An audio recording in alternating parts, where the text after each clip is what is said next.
marked as proposed defense exhibit D as in David. Do you recognize this photograph? Mm-hmm. And what is that? Cover of the book. Okay, great. Yeah. Your Honor, this time I'd like to move for the admission of defense exhibit D as in David. Any objection, State? No objection. So admit.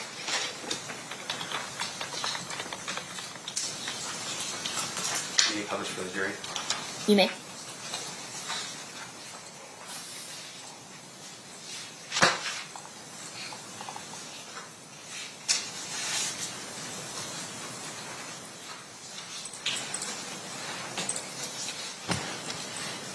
That's the book, correct? Or at least the cover of the book. The cover, yeah. Right. And I appreciate you being specific about this. Now, fair to say though, that the book was really sort of the core of what you were doing in terms of the information you'd received, right? So we had both Kading and Dorsey as consultants, but I also interviewed other authors who also wrote books, and I read those books as well. So Great. It wasn't, in other words, this was not my only source. Okay. And so can you tell us who your other sources were that you read to help you with your document? I think there's a book, it was the first one I read called Original Gangsters, which was written by Ben Westhoff, I believe. And then there was another book, and I'm not going to remember the title, by a woman called Kathy. I don't remember exactly. Okay. A very seminal book about. You gonna make About West Coast rap and gangster blues. Yeah, you can move freely. I'm showing you what's been marked as proposed defense exhibit E as in Edward. Do you recognize that photograph? Kathy, yes. Okay. Yes. And is that a picture of the cover of the book by Kathy Scott you just referred to? It looks like it. I don't remember what the cover looks like, but Sure. yes. Seems accurate enough. Okay. Your Honor, I'd like to move for the admission of defense exhibit E as in Edward. Any objection, State? What was that? No objection. Okay, so admitted. Sorry, you just didn't hear.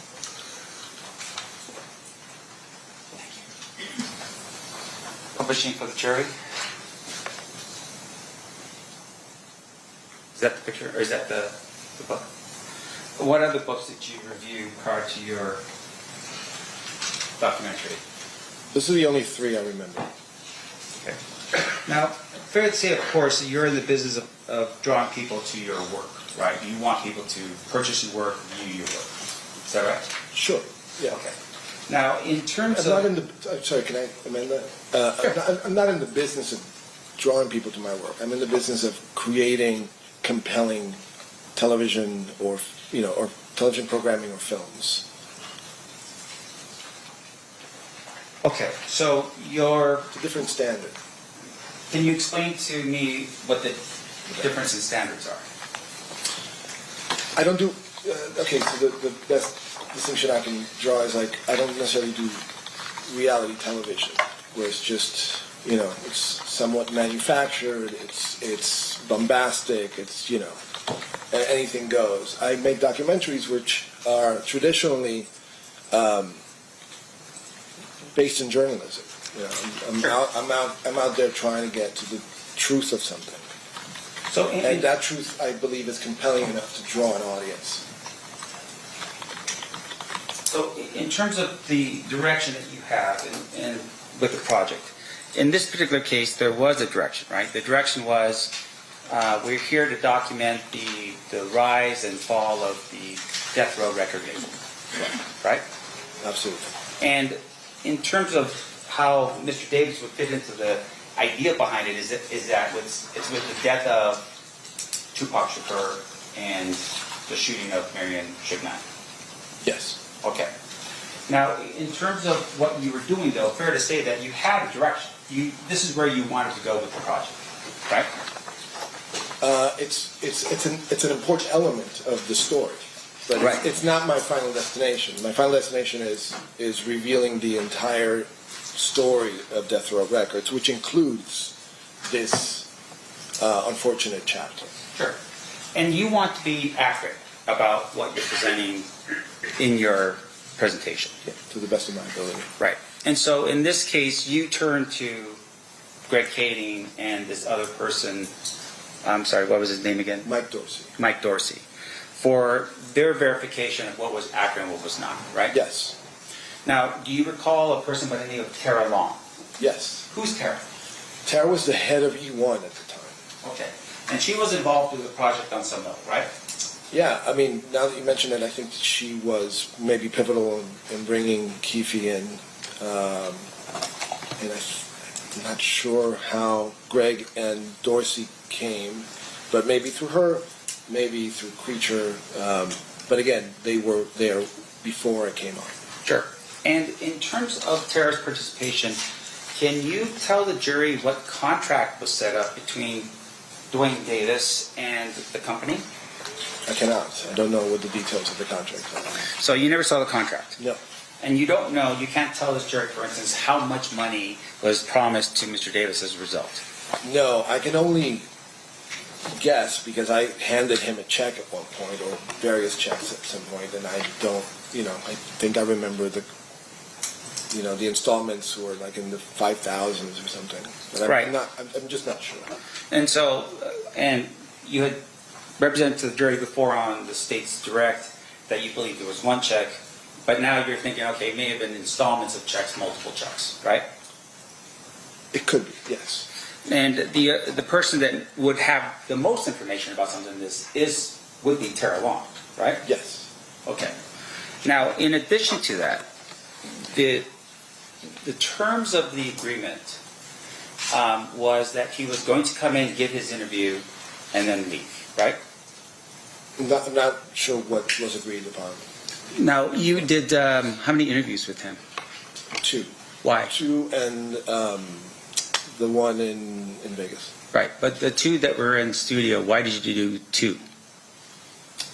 As I recall, he came in to do 1, and he was not dressed for the interview appropriately. I think he came in shorts and a T-shirt or something like that. And I thought that he was going to back out, so I asked him to sit down so that we can go through some of the questions. And so we did. And then he ultimately decided to leave, and then chose to come back in a suit and tie. And that's actually the interview that you see the most. I see. So what he came back in is what was basically requested of him to do, is to dress a little bit better than what he dressed that day. Yeah, although I think that was his idea to dress better.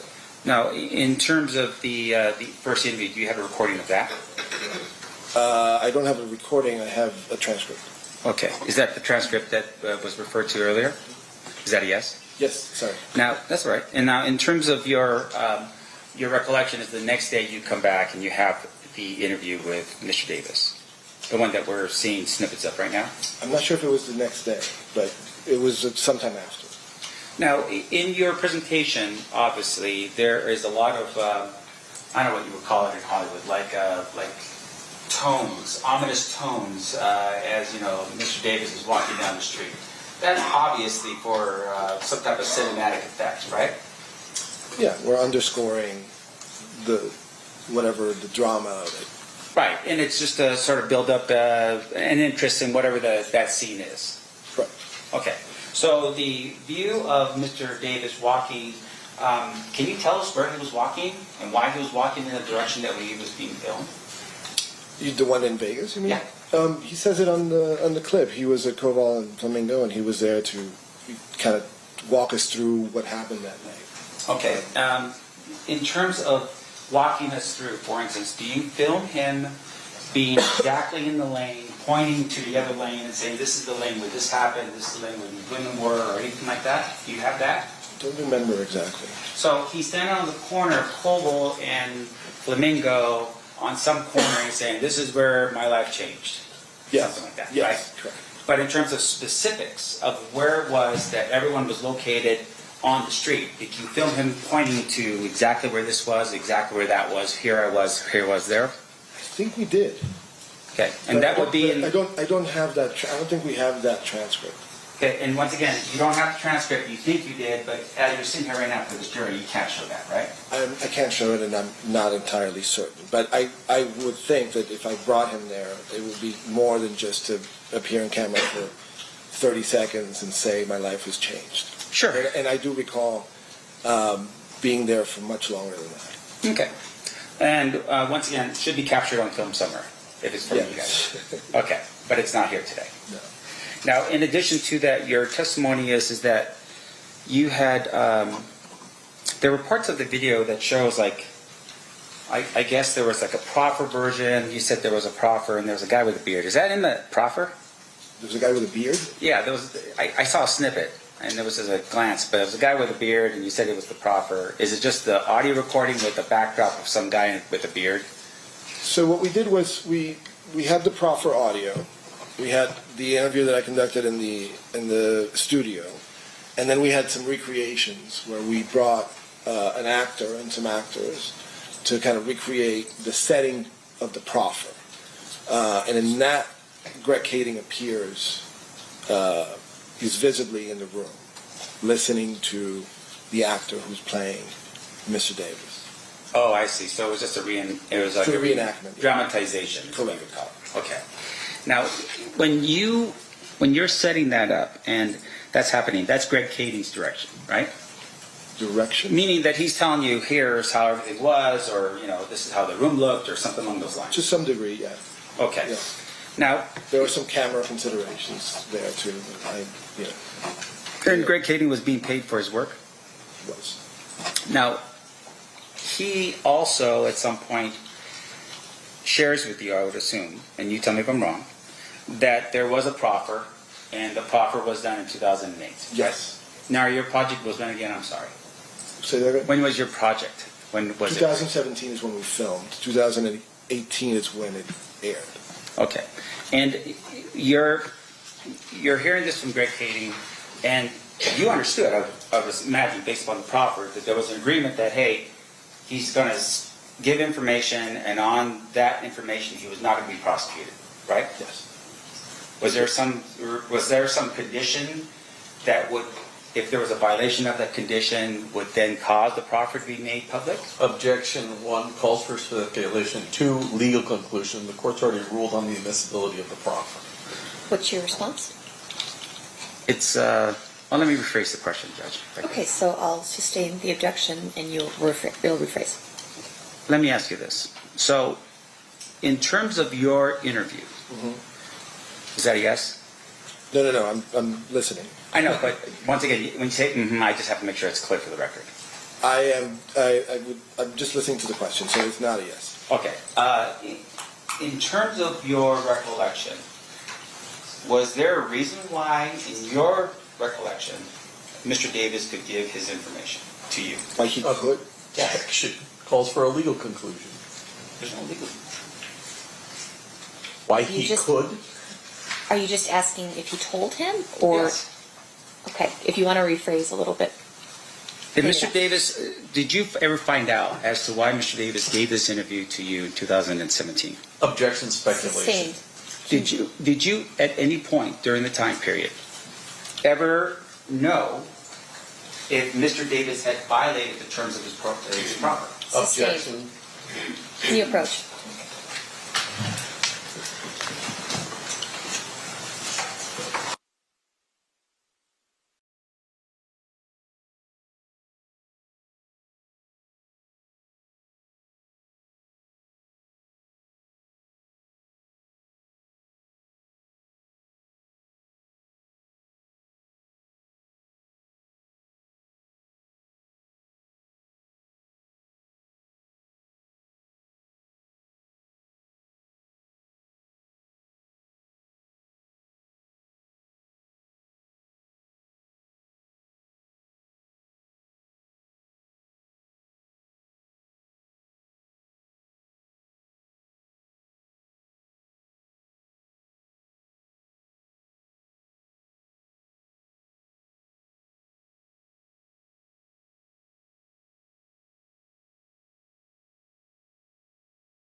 So when you set up, or at least was the director or the producer of the project, at that particular point, all you know is that Mr. Davis is in front of you to give an interview. Yes.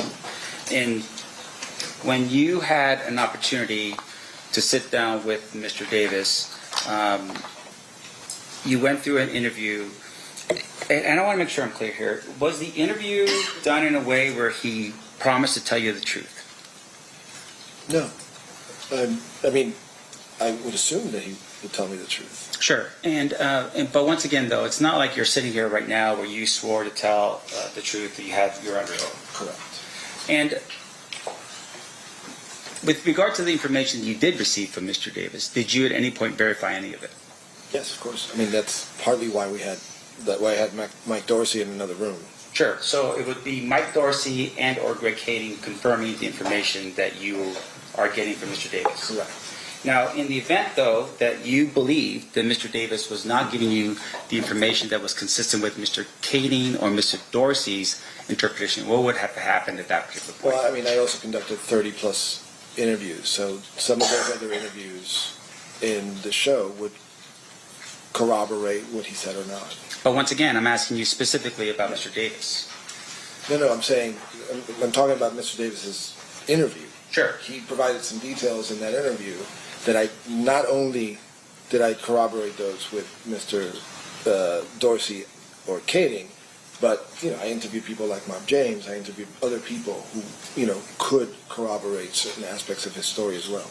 Okay, so Mob James, you relied on his credibility, what you learned from him in order to determine that guy's credibility? No, I'm just saying there's just a big picture. I can't specifically say, oh, this little aspect of it was corroborated by Mob James. I'm just bringing him up as an example. Sure. There are many other people that I interviewed as well. And once again, I want to make sure, including the two authors of the books that I cited earlier. right, and that would have been Kathy Scott, yeah. and then also Ben Westhoff, I think his name is. Okay. And what you're telling us is that their books corroborated what parts, what details of his representations. It's too general a question to answer right now from memory. Well, is there any other way for you to remember it? I mean, did you write anything down in preparation for your testimony here today? No, but I did prepare for the interview based on what I had read. Now, in once again, so your recollection is you used Kathy Scott's book and you used the other book as a way for you to determine whether or not Mr. Davis was accurate in what he said? No, just the circumstances of the murder, like who the players were, et cetera, et cetera. Yeah. And fair to say, again, I'm speaking very generally. Fine, but in terms of the books themselves, were they books in which only you can get a hold of, or were these books accessible by the public? They're accessible. You purchased these books. Of course. And in terms of the information that you had before you, was readily available information either through Greg Kading's book, or in terms of Kathy Scott's book, or this other person's book? Could you repeat the question? The information that you were comparing was information that was readily available in Greg Kading's book, Kathy Scott's book, or this other book you had mentioned before, Ben something, Original Gangsters, the name of the book. Is that yes? Yes. Now, after the series had been put together, did you at any point ever ask Mr. Davis to come back and just double check the series before you published it? No. It's not common practice. Sure. It's not common practice, meaning you are the one at the end to determine in which direction you want the presentation to go, yes. Right? And that's, I would imagine, some type of artistic license given to you and your people. Sure, yeah. The subject of the interview agrees to the interview with those conditions generally. Right. And there's a release form that the person signs.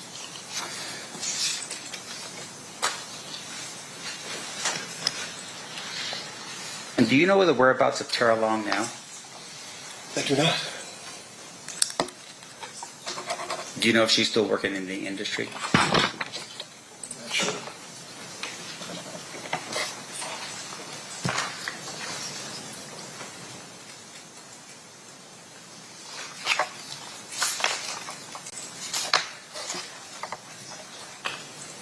please, Your Honor. Of course.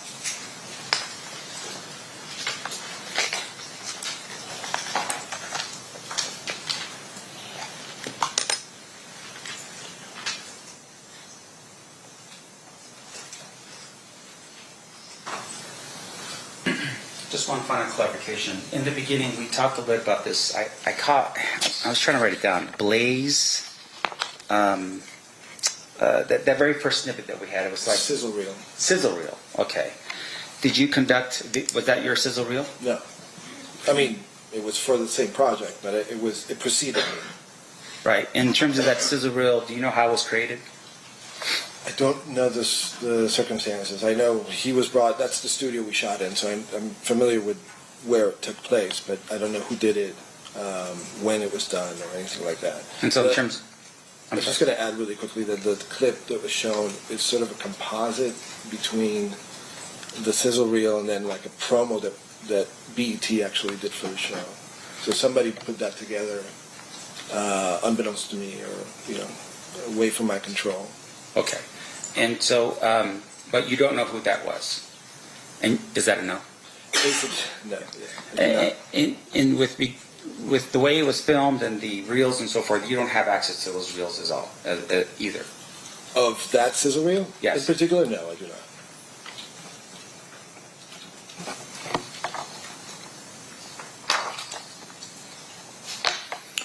And I'm sorry, I don't know if I had asked you this question. I just want to make sure I did or not.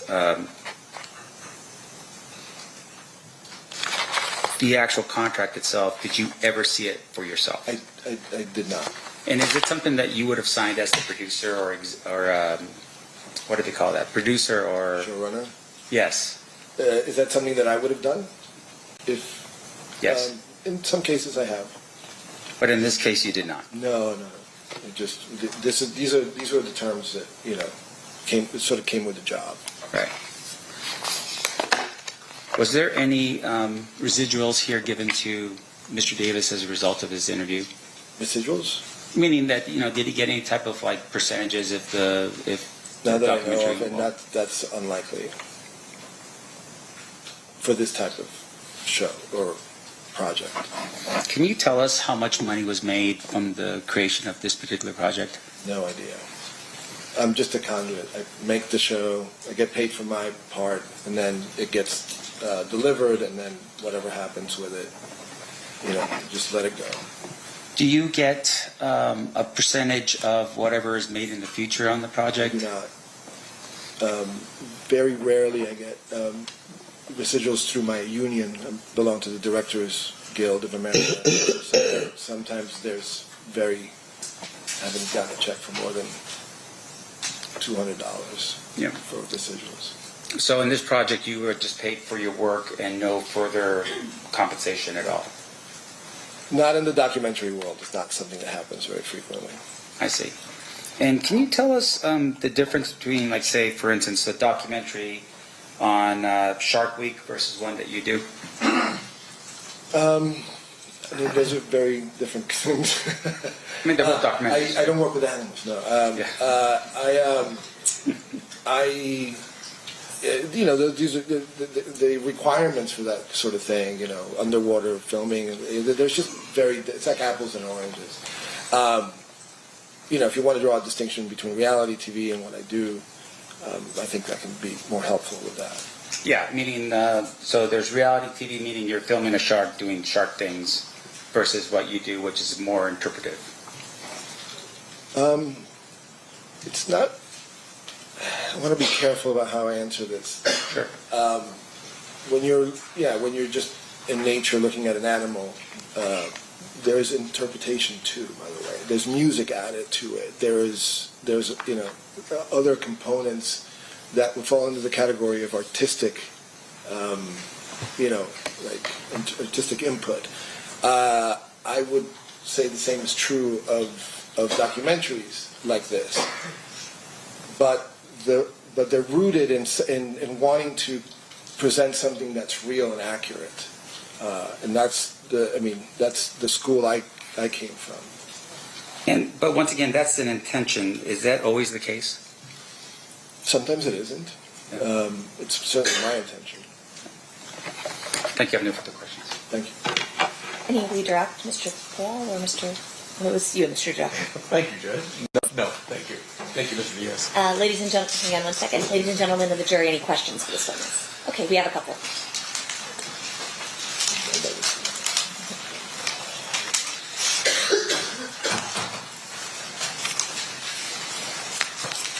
Parties approach.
Okay, a couple questions from our jurors, if you can answer them. Did you hand him the 10 to 20K check before the interviews for the series?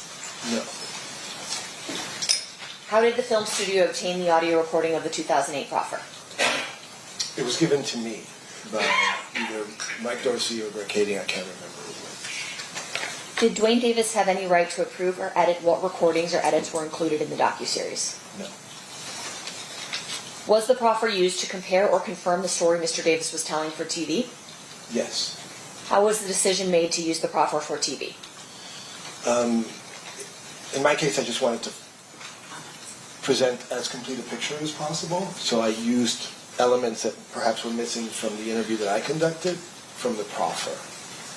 So I just, it's just little bits that perhaps were not quite clear in what I did, or vice versa. And so the decision was yours, I think, is what you're saying. The decision was mine, yes. Okay. Correct. State follow-up questions? Defense? So I just want to make sure, sir, with your last answer, when you felt like something was completely covered, you used the proffer to help you with that presentation? When I felt that something was not completely covered, yes. Okay. I used the proffer. So not necessarily his own words in the interview, but rather something that was in the proffer recording? It's the same thing. It's his own words. I understand, but I'm just saying that the timeline here, you're talking about the interview that occurs in 2017 versus the proffer that was given in 2008. Correct. Okay. Yeah. No further questions. Okay. Thank you so much, Mr. Diaz, for being with us. Have a good day. Thank you. You're excused. I think the next thing we're going to do is listen to the 2000, which year? 2009. The 2009 interview. Does anyone need to take a restroom break before we do that from the jury? Yes. We do. Okay. So at this time we will take a restroom break. We'll do 15 minutes. During this recess, you are admonished not to talk or converse amongst yourselves or with anyone else on any subject connected to the trial, or read, watch, or listen to any report or commentary on the trial. of any person connected with this case by any medium of information, including without limitation, newspaper, television, internet, and radio, or form or express any opinion on any subject connected with the trial until the case is submitted to you. Thanks for waiting for that. The Nevada Supreme Court says I have to do it. So we'll see you guys back here now at 11:05. Please rise for the jury.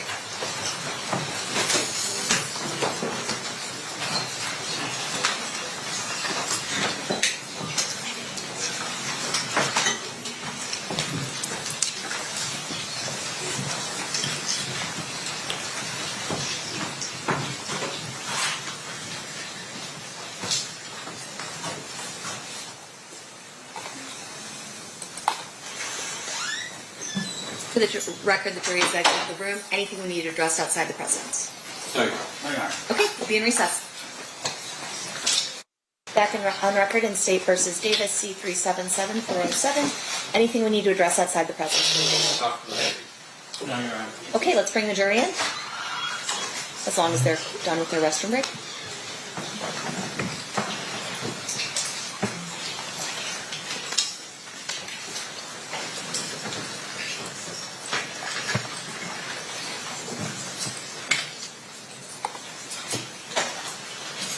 Stand for the jury.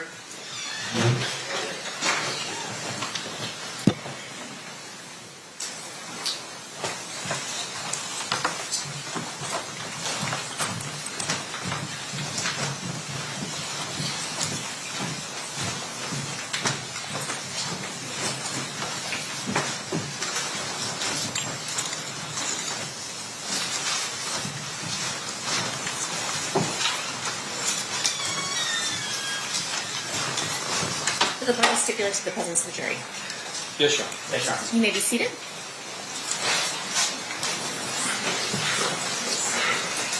At this time, the state is going to play Exhibit 118, which was previously admitted, correct? Correct. You may begin. This is Detective B. Long from 3969. I'll be recording a voluntary statement under event number 960907-2063. Investigation of the murder of Tupac. Date and time of occurrence is 9/9/09 at 12:20 hours. We're in an LAPD office called LA HIDTA, HIDTA. With me is Detective Dupree with LAPD. Going into the interview. Person giving the statement is last name Davis, first name of Duane Keefe, also known as Keefe.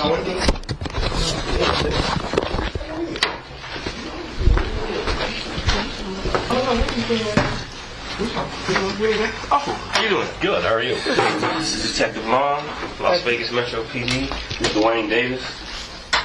This is Attorney Duane Keefe. Nice to meet you. Just one? Yeah, just me. Oh, shoot. Just got one. We all right.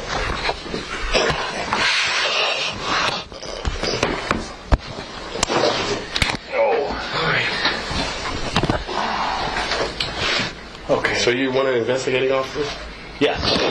The original investigating officers were Detective Becker and Detective Franks. Okay. I was at the original crime scene, and they're no longer in homicide, so I've taken the case over. Oh, okay. I've had it since 2000.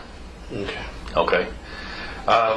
Mr. Davis, you go by You can call him Mr. Davis, or you can call him Keefe. Keefe D? Is that correct? Or Keefe, either one. Okay. Yeah, as long as what you feel comfortable with. Okay. This is actually I took quite a few notes here, but I don't even know where I'm going to be going in this thing. Okay, let me say something to my client in front of you so he understands. Okay. You know, it's like an informal meeting. He's just trying to get some information. You know, there's no trick questions. If there's something you don't understand, just say you don't understand it for a second.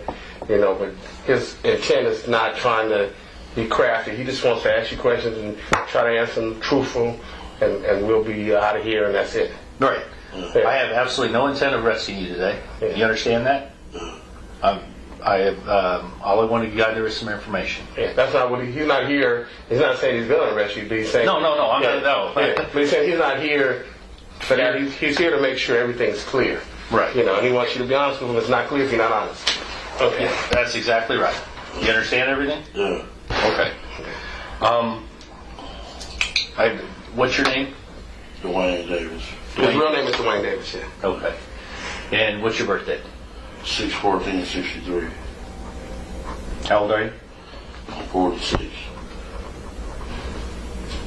Is it D-W-A-Y? D-U-A-N-E. D-U-A-N-E. Middle name is Keith? Yeah. And where do you currently live? 9193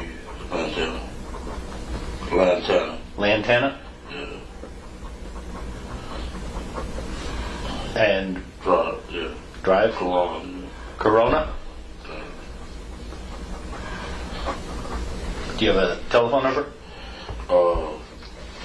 That works. Give me one that works. Or just, Do you have a landline? Yeah, 951. 603-3474. Okay. And who do you live there with? My wife, What's her name? Paula. Paula Davis? Yeah. Does she go by any other name? Clemens. Clemens. Okay.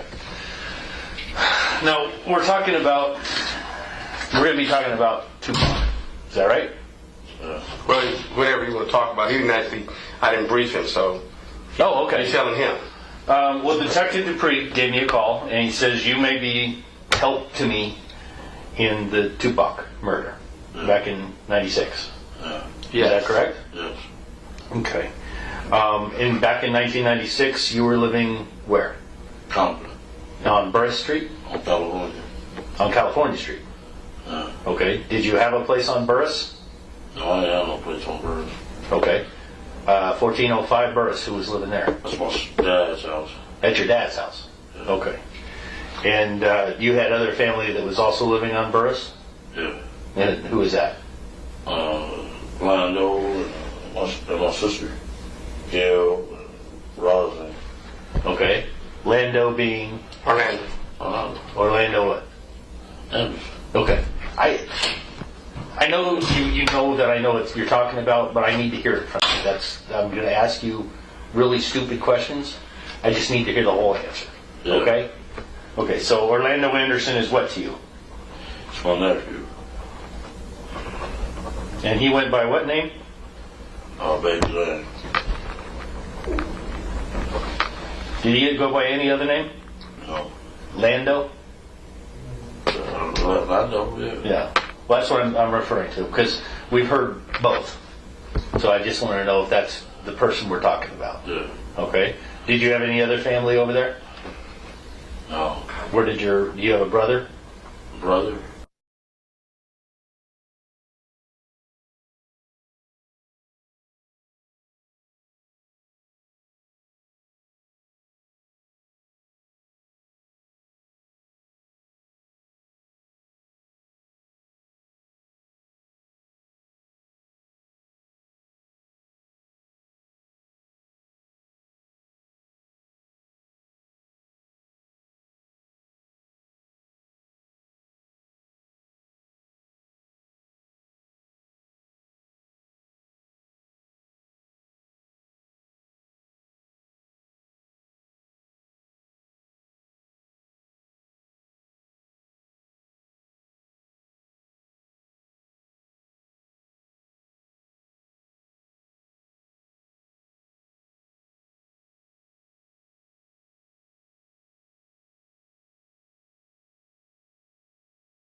we're going to start replaying, or we're going to continue playing, sorry. Okay. Specifically living on births. Kevin? No, he wasn't on birds, maybe. No, he wasn't? Okay, where did Kevin live? In 96, you're saying? Yeah, in 1996. He lived in Norway. Norwalk?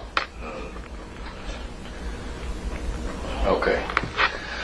Back in 1996, you were affiliated with a... Gang. Okay, thank you. Okay. You were affiliated with a street gang? Yeah. Which street gang would that be? South Side. South Side Crips. Crips. And what name? You went by the name Keefe D?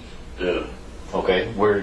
I'm being told that you were running things for Southside. Is that correct? What you think about that, Keith? What you think running things? Okay, let's say were you a shot caller? You're using street terms. Just tell him I was the boss. You were the boss. Okay, that makes it easy. All right. Yeah, I just need to understand how things work. That's it. Okay. Now, Southside, were they affiliated or were they assisting anybody What do you at mean? that time? Assisting like what? Assisting. Now I understand Death Row was hooked up. Death Row Records was actually hooked up with Pyrus. Yeah. Was Southside assisting anybody on the other side? You understand what I'm asking? We were just friends. Friends with who? With Bad Boy. Bad Boy Records. Yeah. Okay, that's what I was asking. Yeah. And Bad Boy Records included who? Tell them who you knew a Bad Boy in relationship with that stuff. All that stuff.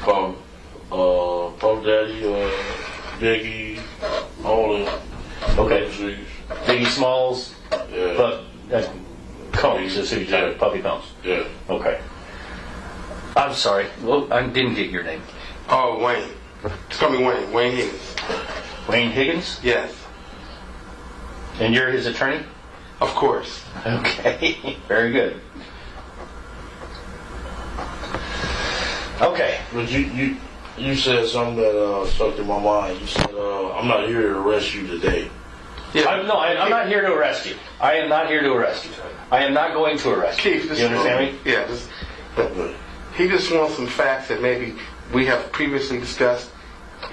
Just straight facts.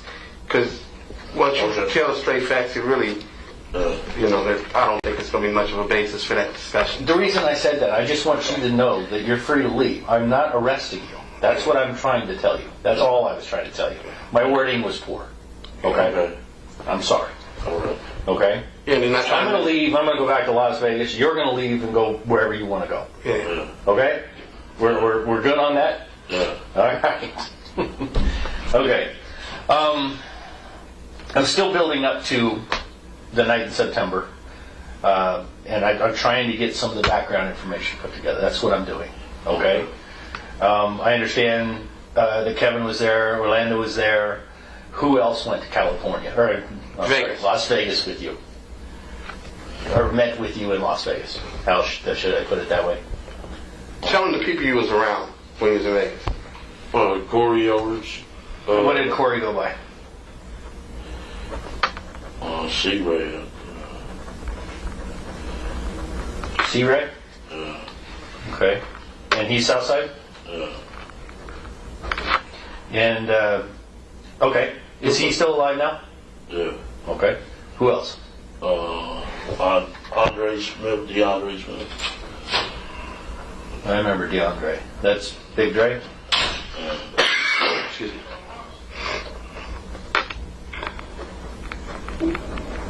Okay. Who else? Wendell Prince. What did Wendell Prince? Yeah. What did Wendell go by? Wayne. Win or Wen? Wayne. When W-E-N or W-I-N? W-Y-N-N. W-Y-N-N. Okay. Who else? T. Brown. That's Terrence? No, Terry Brown. Terry Brown. Okay.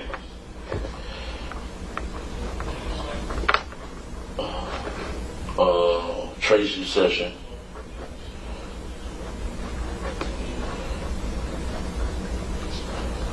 Spelled like that? Yeah. Session. And what did he go by? Trey Dog. Trey Dog. That's Southside also? No. Who is he? He's from Long Beach. He just sees Studio. Okay. He's Long Beach, what? Inside. Inside. Okay. Anybody else go down there with you?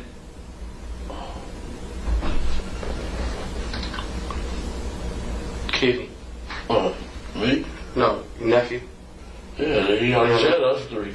Yeah, I got Orlando, I got Kevin, Corey, DeAndre, Wendell, Terry, Tracy. Your wife was down there too, right?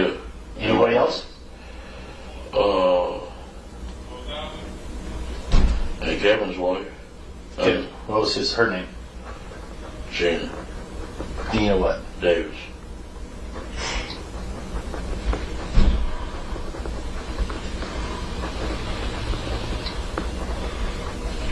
All right.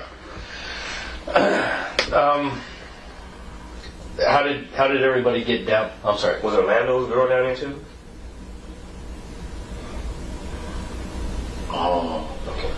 Do you remember who Orlando's girl was? Yeah. Who is that? Rasheen. Yeah. Rashina? Yeah, Rasheen Smith. Yeah. You have any idea how to spell that? Rashina. Yeah. Rashina Smith. Okay, very good. What's his girl? I don't know if she was down there. I'm not I don't sure. think so. I'm not sure. Okay, that's fine. How did you get to Las Vegas? I drove a rent car. Was this like a week beforehand, the day of, the day before? You remember? We came down there like a couple of days before. A couple of days before? And you were in a rent-a-car? Yeah. You remember where you rented it? Davis and Long Beach. Did you know anybody at the Avis? Or you just walk in and rent it? Okay, what kind of car did you rent? I think it was Cutlass or Buick Regal. Regal or Cutlass. One of the two. This green one.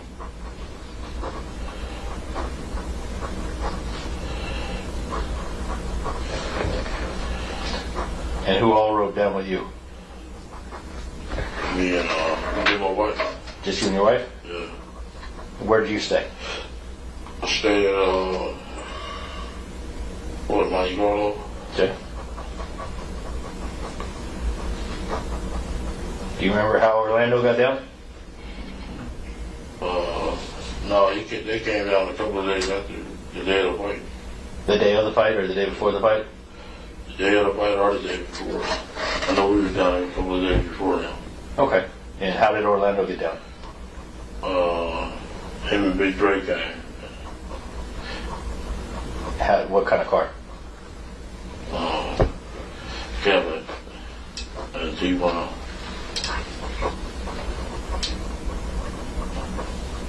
Okay. Where did the Cadillac come from? It came from LA. I mean, come. Was it somebody's car? Was it a rental car? Rental car. Do you remember from where? No, I remember from where. Okay. What color was the Cadillac?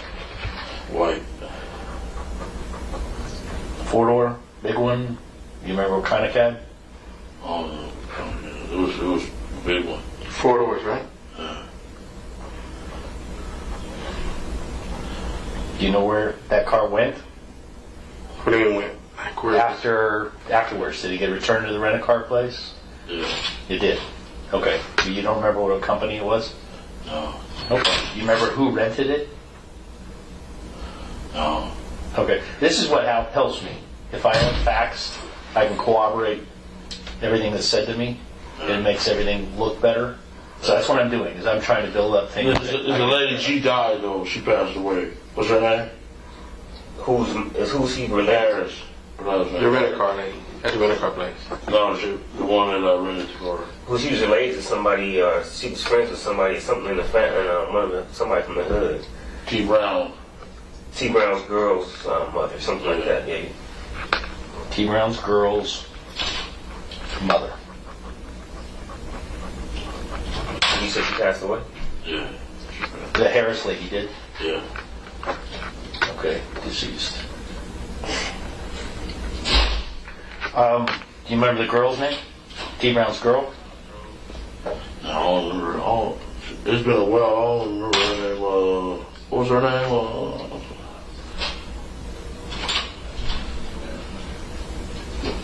Was her last name Harris? I think so. Yeah. Okay. You remember the first name at all? No. Jeez. I'm trying to remember. You said Tisa or Teresa? I'm not sorry. He was just guessing. I don't think he. Yeah, I'll get back with you on that. All right. Okay. And then who else from Compton went down? Just the people I gave you. Okay. Any other vehicles? Oh, wait a minute. Well, how did Kevin get down? They went down in the van. Where did the van come from? I think Corey people they went in it. Corey Edwards people? Yeah. Did Corey drive with Kevin? Yeah.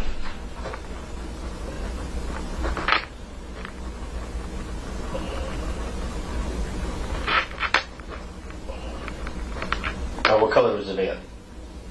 I think it was bluish or green. Bluish green. Do you remember what kind of van? It was Astro or something. Okay. And you think Corey Edwards' people rented it? Yeah, I think so. Do you any idea who? I don't know. Okay. And so Kevin Davis, Corey Edwards, who else were in that car in the van?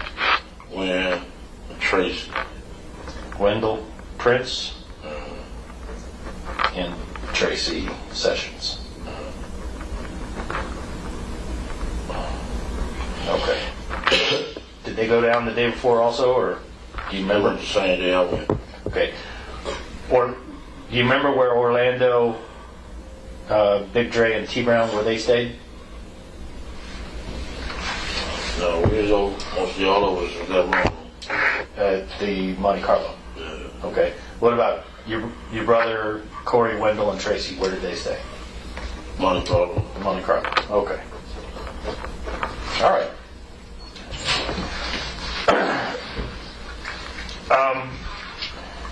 Tell me a little bit about what the problem was between Bad Boy and Death Row. Can you give me any history on the problems they had? They had one Big Jake in Atlanta. Big Jake in Atlanta? Yeah. What happened to Big Jake? Got killed by Wolfie. Okay, who is Big Jake affiliated with? Campanelli Park. Pyros. He was with Pirates. Yeah. Which park? Campanelli. Okay. And Wolfie was with who? He from New York. Bad Boys. Okay. And that murder occurred when? It was a murder, right? Yeah. Was it 95 or 94? 95. 1995? 95. Yeah. So this had been approximately a year before anything happened. Yeah. Is this what started all the problems? No, at the Source Award. The Source Awards? Yeah. Suge got up on stage and said, disrespected the dude, Puffy. Suge Knight got up and disrespected Puffy. Real bad, yeah. Yeah, they made it You want somebody, you don't want everybody dancing all on your videos. Come to Death Row. Woo, woo, woo. Yeah. Yeah. Yeah, basically he said that, if you don't want your executive producer to be involved in the videos, you want your owner to, to carry it with a class act. Come to us, don't come to Bad Boys. Cause You they refer to Puffy, because Puffy was in all the videos. Oh, Yeah, he was making a mark about Puffy. Yeah. Okay. And it was a real embarrassing the way he did it. Yeah. How did Puffy feel about Suge? He's scared of him. He was scared of him? How afraid of him was he? He was real scared of him. He didn't even want to come out here. To the California area? Yeah, period, yeah. Because he was afraid Suge would do something? Yeah. Okay. Do you think Suge would have done something? If he could have caught Puffy? Yeah, quite sure. Okay. Okay. I'm just looking for your opinion. Yeah. That's it. All right. Do you know anything about an incident that occurred at the Lakewood Mall? Yeah. Okay. Can you tell me about that? Our little homeboy, he was going to college to play football. He's in the mall. Okay. Who is your little homeboy? His name Marcus. He got killed though. Marcus what? Marcus last name. I'm sorry? Hunter. Marcus Hunter? Yeah. And he was playing football where? He had a scholarship. I think one of them Arizona schools. Okay. And he was at the Lakewood Mall? Yeah, he was getting some apparel to go to college. Okay. He was up there by himself, but he had called everybody else to come because they was going to buy the stuff for him. Everybody being... Everybody from your clique, Yeah. don't help him out with the school. With Win, Big Dre. I don't remember who all, but it was like 5 of them, 6 of them. Okay. But the guys was already there. What guys? The Death Row guys. Do you remember who they were? Or do you know who they were? I don't remember. It was young. I'm older than them dudes, you know what I'm saying? Right. But they said one was Trayvon, Lane. Who else was there?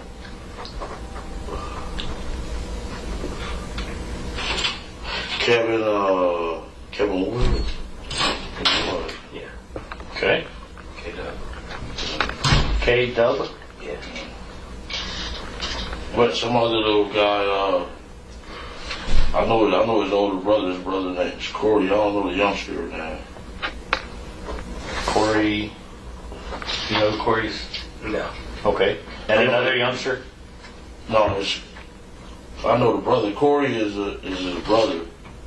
Okay. He's a little bit older than dude, so I kind of know him. It's Corey's brother. Their mama name is what's her name? Last name is Stamp. They used to be from our neighborhood. Stamp? Stamps. Stamp. Yeah, Vanessa Stamps. Okay. Her son, yeah. Her younger brother of Corey. Yeah. Okay. But I know the mama real good because she's more my age. Okay. Yeah, and they was at the mall. He was at the mall, Marcus. Okay. By himself. They was talking crazy to him, going crazy. What kind of crazy? Like, Anything you can remember? Statements? Like, fuck South Side and woo woo woo woo. Fuck the South Side? All that, yeah. So Marcus was kind of scared, but once he seen everybody coming, he's, punched the guy out. Which one you punch out? Well, I think it was Trayvon Lane. Okay. And what happened? He just punched his ass, beat him up, and everybody just jumped in and whooped his ass. Okay. And was anything taken? They said a chain hit the ground or something. We didn't have it though. Okay. Yeah. Do you know who said? You said a chain. They said a death row change. We took the death row change or something, but we didn't have it. They must have lost it in the mall. Okay. Right, y'all didn't take chain. Y'all didn't care about that chain. No. Okay. So you heard, as well as I heard, that a Death Row Records chain was missing. Yeah. But you said that they didn't take it. We didn't get it. No. Okay. Okay. All right. So this fight, Trayvon Lane gets beat up, and I imagine everybody got beat up. Yeah.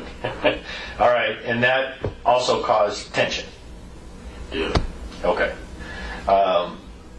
Did any other events happen here in California or in Compton prior to going to Las Vegas?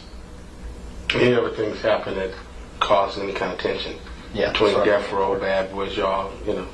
Any other incidents? I know the car wash man was like, they brought a fucking 150. They said y'all better not go. Some old shit. The car wash guy said what? He watched our cars and the Death Row dude's cars. He like, man, they brought 100 tickets and they said y'all better not go down there. Okay, Death Row's got 100 tickets. Yeah, to the fight. Okay. We had been going to the fight since like 86, 87, before the rappers even started going to that shit. Right. Yeah. So were you worried about Death Row having 100 tickets? Nah. I played football with the guy, and I know he saw. What shit? Sure, I played football with him. His daddy was our coach, all that shit. Oh yeah, where'd you play football? At Grady Compton, Hot One. Oh, I'll be damned. So he was like 8, 9 years old. We know they saw. You know what I'm saying? Okay. You know they're soft. I know Suge is. You should have soft. Okay. All right. So Suge's a big guy though. He's soft though. You know, I played football with him. He was our center. Oh. You know. Okay. Okay. All right.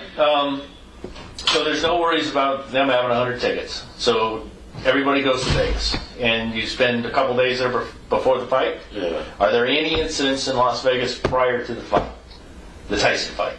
No. We seen them. They had pulled up in their Rolls Royces. The girls was out there. We seen them and all that. Who'd you see? Was it? It was Snoop, Tupac, and Suge. They had Rolls. They had a black, white, and a red Rolls. They pulled up in Rolls Royces. Where was this? This at the MGM. For the fight? Yeah. Okay. Then Mike Tyson then pulled up in them Bentleys. And Worry, Mike Tyson, and what's his name? Don King. They pulled up in their Bentleys, and all the girls ran from their Rolls Royces to these Bentleys. You know what I'm saying? Yeah. Yeah. Them things looked like Hot Wheels. They were so pretty. You remember anything about what Suge or Tupac were wearing when you saw them pull up? You remember it all? Okay, that's fine. This was like the day before. The day before the fight itself? Yeah. Okay. So there was a big entourage, girls running everywhere. Yeah. It was pretty good circus going on. Yeah. Las Vegas circus. All right. So the night of the fight, where did you all meet up? Everybody in your family? We had brought tickets from Stafford. Okay. Went into the fight. You actually bought them at the door? Or outside the door? Yeah. It cost you an arm and a leg. No. I was in prison with this guy that was one of the head scalpers around. Oh, that'll help. And I kind of had his back. He was young. You know. And so he just gave me love when I bought the tickets. Oh, good. There you go. What's Sammy?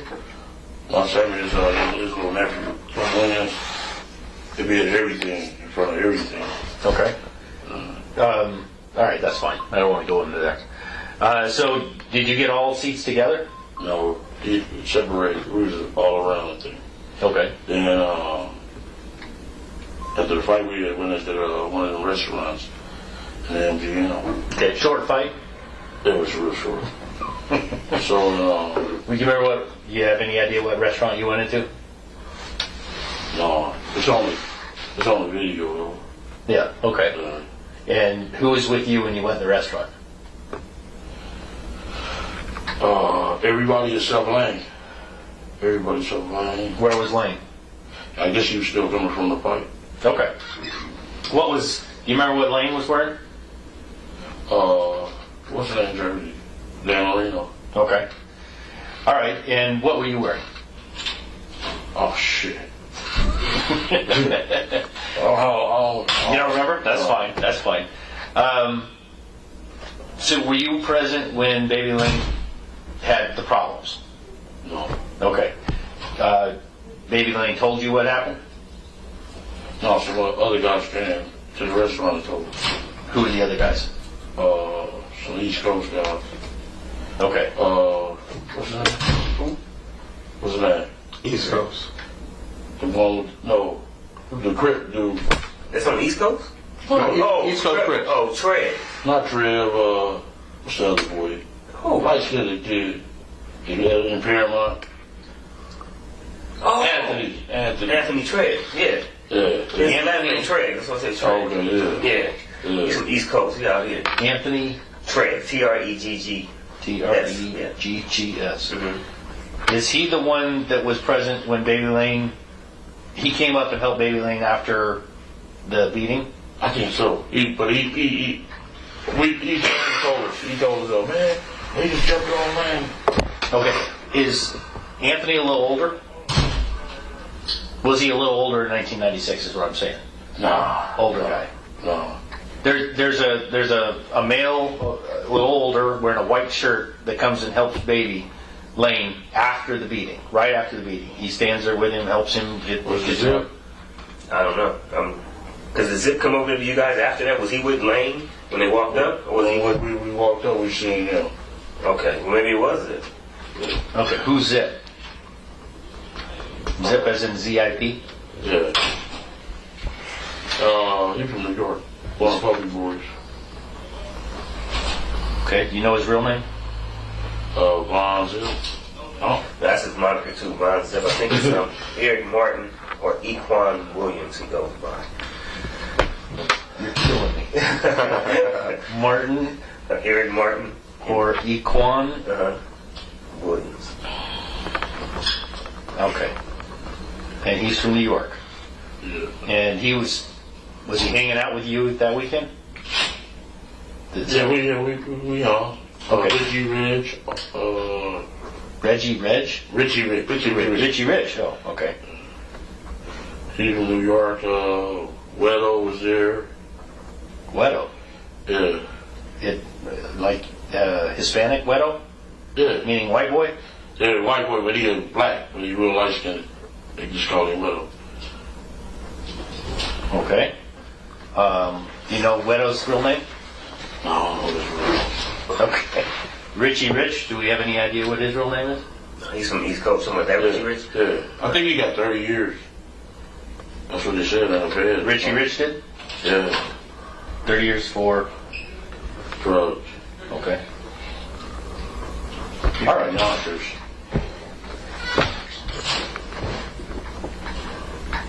Okay. I'll be able to look that up. Anything on Wedo? Anything on... I think he's from the Bronx.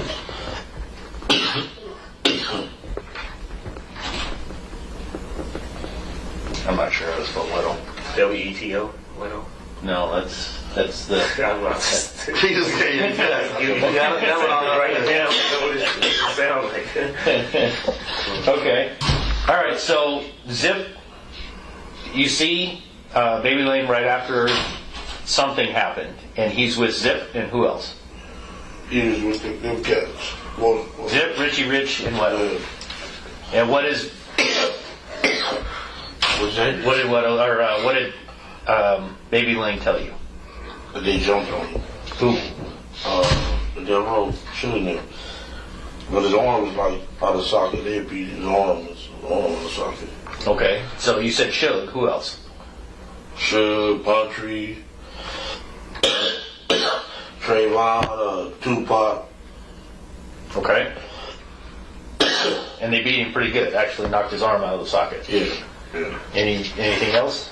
Anybody else? They did. I know the whole crew, their whole little crew, they said it was about 18 on 30 of them. Okay. And he told you Suge actually took part in beating him? Yeah. Okay. This was all on videotape. Yeah. Have you ever seen the videotape? Yeah. Yeah, I think everybody has. All right, so they beat him down. He comes, he meets with you. What is said at that point? Is there anything said at that point? Well, nothing really said. We just went to the valet parking and got our cars and stuff. MGM Valet? Okay. Were all the cars there at the MGM? Yeah. Okay. So the van, the white Cadillac, and the Buick. Yeah. You okay? Yeah, I need some water. Some cigarettes. Thank you for water. Nothing is said at that point. Do you want to wait for him to get back? Come on. Okay. So you go to get your cars, how is Baby Lane feeling? Is he? He's ready. He actually going to go to the doctor or something. Oh, he wants to go to the hospital. Yeah. Okay. Is he angry? Was that? Was he mad? Yeah. I would be pissed. Yeah. I'm trying to. Did he say anything? He didn't say nothing. He was just mad. He's like, I need to go to the doctor, man. Okay. So you go out to the cars. What is Zip and Richie Rich and Weddle? What are they driving? Or did they go to the He had black Benz. black Mercedes? Yeah.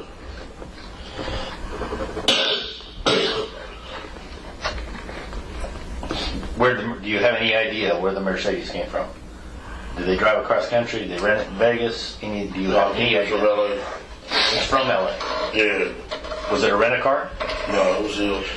It was actually belonged to Zip? Yeah. Okay. Okay. And that's in valet also? Yeah. Okay. So you all go, you get your Mercedes, the van, the Cadillac, and the Buick, and you pull out of valet, you drive away? I went to Paula to the hotel and gave her some money to gamble with. Okay. Then I jumped in the van with them. With your brother? Yeah. And whoever else is in there? Yeah. And what about the Cadillac? Is that with you? Yeah, that's with us. And is the Mercedes with you? No. It's not with you. Okay, what about the Buick? You leave that I leave it up there. Yeah. at the Excalibur. Or no, I'm sorry, Monte Carlo. Yeah. Monte Carlo. Monte Carlo. Yeah. Gotta get my hotels right. Right. So where do you go from there? We went to Is there any discussion at that point at the Monte Carlo? And you talk about where you're going to go, what you're going to do, anything. we went to the liquor store to get some drink. Okay. It's okay. Hello. Then I jumped in the car with I know him. With Wanda, oh, you jumped in the Cadillac. At the So who- store. At the store? Yeah. Is there any conversation at that point? No. Okay. And we headed up Flamingo. Okay. You headed up Flamingo or down, or okay. Never mind. Where's the liquor store? Is it on Maryland? What? Maryland Parkway? Yeah, Yeah. there's a liquor store right there on the corner of Flamingo and Maryland. Okay. We was there. Okay.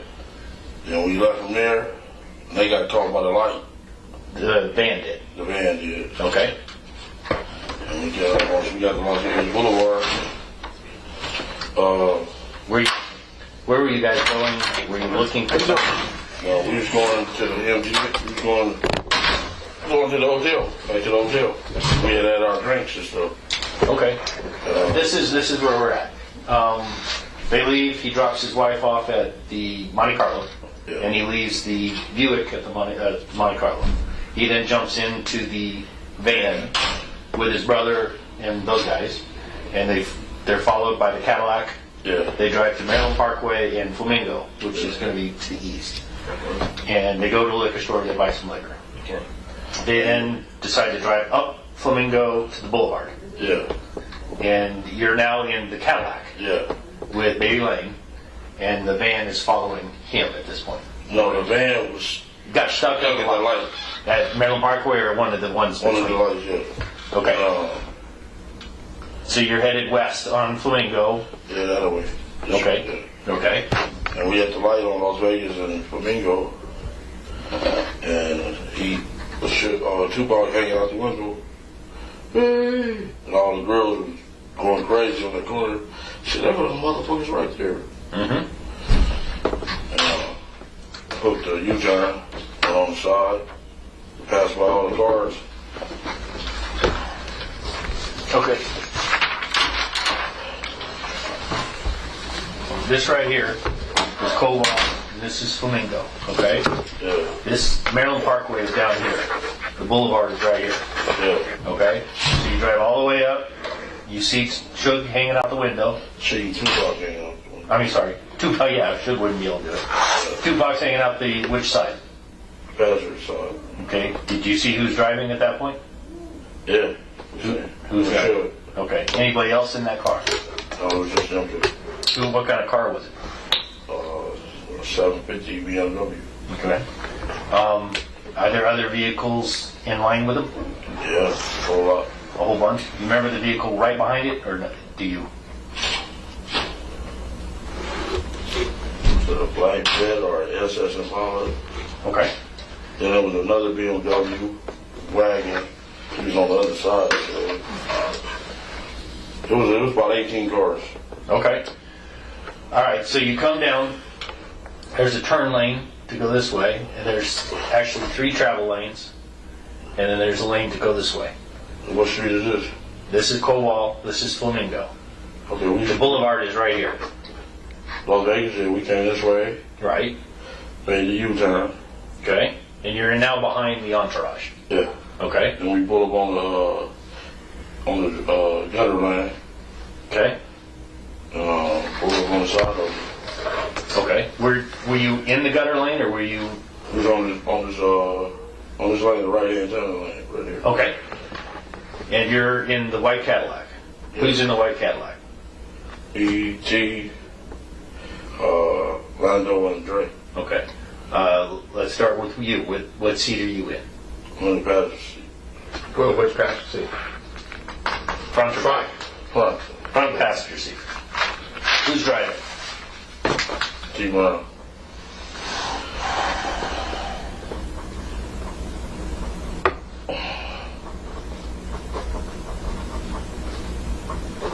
Who's behind T. Brown? Big Dre.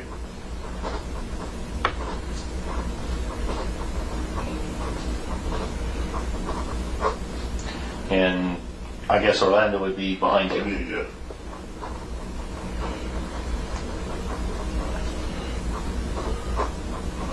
Okay. And you drive up on the gutter side, and the BMW, the black BMW with Suge and Tupac, are in a travel lane? Yeah, they're in the second lane. In the second lane. Yeah, in the middle lane right here. Okay. And you said there was another BMW? Yeah, like a BMW wagon on this side of them. Okay. Then I think a bed, SS Impala, all kind of them. It was like, it was all black cars. Okay. And so you pull up alongside. Is there any discussion at this point? No. Okay. What happened when you pulled up alongside? Shooting. No, you're not being clear. He asked you, you said got to shooting. What do you mean got to shooting? Who got to shoot? Lando. Dre went shoot, so Lando said, give me your eye shoot. Okay. And you So gotta shoot. Orlando leaned all the way over from the rear passenger side, and did he get out of the car? No. And shot across Dre. Yeah. Did he lean all the way across and get his arm out? Yeah. You know, he Lando tall and very tall. Right. The long as arm. The buzzing, made the right. Okay. This is where I want to get. Just slow down, guys. So he leans across. You're right next to the BMW. Do you remember if the BMW had its window up or down? It was up. It was up. He's shooting into what part of the car? Driver's side. I mean, the passenger side. Okay. Is it a 2-door or 4-door vehicle? Do you remember? It was a 4-door. The 4-door? How many times did Orlando fire? Approximately. Maybe about 5 or 6. 5 or 6 times? Yeah. Did he empty the gun? Do you know what kind of gun was it? Was it a revolver or was it a semi-automatic? Semi-automatic. Do you know what kind of gun it was? Yeah, from the newspaper reports. No, he's telling 40 Glock. Okay, he's telling you what you. A 40 Glock. 40 Glock, okay. What color was it? Silver, black? Black. Black. When he finished firing that 40 Glock, did the slide stay back? Was it empty? If you know It wasn't empty. Okay. And you think 5 or 6 rounds? Yeah. How fast did it take him to fire 5 or 6 rounds? That was pretty fast. Maybe about 3-4 seconds. Okay. Were you watching the BMW when this occurred? Yeah. What did you see? I seen the bullet like go in Suge head. I seen the boy jump up and down, trying to get in the back seat. The boy being Tupac. okay, and you actually saw something hit Suge in the head. You think you saw something hit his head? Yeah, I thought he was dead. Okay, what part of you indicated the top of the head? Yeah, because he had been over like this.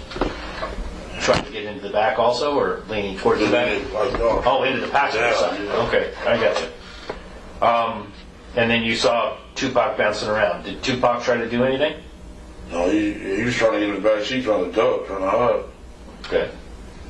And you're pretty sure he was hit? No, I thought just the boy was hit. Just Suge. Yeah. Okay. And all right, so you're in this gutter side lane on Flamingo. Yeah. They're on this side. Did you see what they did? They was there. Who? Suge and Tupac. Did you see what their vehicle did? No, he got driving erratic and made a U-turn. We made it right. So you made it right. You went down Cobalt to the south, and you said Suge made a U-turn. Yeah, he made a U-turn. He was driving erratic. Okay. He made a U-turn, and we went this way. Okay. Did you see? Were there any? I don't know how to ask this. Did anything happen from Suge's vehicle or any of the entourage towards you? Did anything occur? Do you understand this question? Did they shoot back? Is that what you're going to say? Or did they talk crazy to us? Did they throw anything at you? Did they shoot at you? Did anything? Anything you remember? Like I knew. Okay, so you don't think anybody fired any weapons at you? The point is this. Do you know or recall anything like that? Because Okay. I knew they had some police with them because we had seen them. Where were the police? He was right a couple of cars behind or right behind them. Reggie, the dude Alexander, Pretty Boys dude. Yeah, Frank Alexander? Yeah, Okay. They were in the entourage somewhere. yeah. Okay. Okay. But as far as you know, nobody shot at you. Nobody threw anything at you. Nobody did anything towards you. None of that we go. Okay. You make your right-hand turn. Yeah. Okay, I'll get to this in a minute. What happened then? You make your right-hand turn. Does anybody say anything? Do you do anything at that time? Yeah, some girls got to chasing us. I'm sorry? Some girls got to chasing us. You remember what they were driving? Or were they on foot? They was in a little white car. Little white car? Do you remember what kind of car? Seemed like a sea breeze. Okay. How far did they chase you? They ain't go far, too far. Okay. Do you know who the girls were? I don't know what it was. You don't know. The question was, do you know who the girls was? Yes or no? No. Okay. Never. Were they black females? Think so. Okay. Do you know how many were in the car? Hold it. Think so, or they could have been? It could have been. Could have been. I don't know what color they was. I know they was in a white car chasing. I said, these stupid bitches. Don't pay no attention. Just pay attention to what the question is asking. All that other. Yeah, you're right. I'm sorry. That's okay. No, I'm fine. So they don't chase you very far. Yeah. Is anything said between the girls in your car? Anybody in your car? No. Okay. But they quit chasing you pretty quick. Yeah. You know why? Huh? Why they start chasing you? You think? So, got shot at. Somebody fired around? Yeah. Okay. Who fired around? Nephew. Orlando. Orlando. Okay. And he fired from what window at that time? On his side. From his side. Yeah. So it would have been the passenger side. Yeah. Did he shoot at him? Or do you know? In their direction. That's what he's saying. He just scared them off. Because they got scared and we got on. Okay. All right. You have no idea where he was aiming. No idea. Okay, that's fine. Where do you go from there? It's a little side street. What's that street carriage house is on? You know the carriage house? Yeah, you're talking about. Yeah. Okay, you went into the carriage house? Yeah, we went back in that back parking lot. Okay. Tell me what happens then. Then we was walked back to the Monte Carlo. You park the car and just leave it there? Yeah.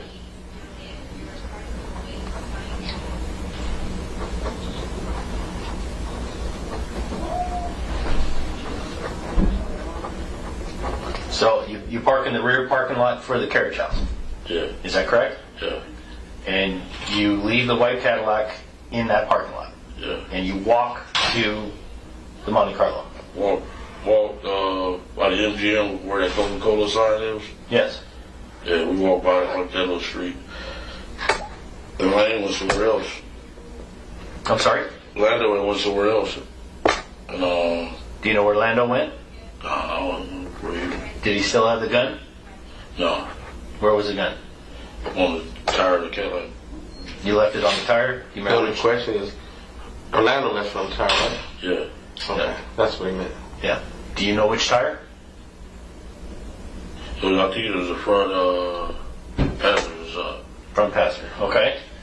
And everybody walked. You went with T. Brown and Dre back to the Monte Carlo? Yeah. And Orlando went somewhere else. Yeah. He came back about 20 minutes later. Did he tell you where he went? No, he didn't tell me. Okay. Where did the gun come from? He said he went to pee on his hands. Okay.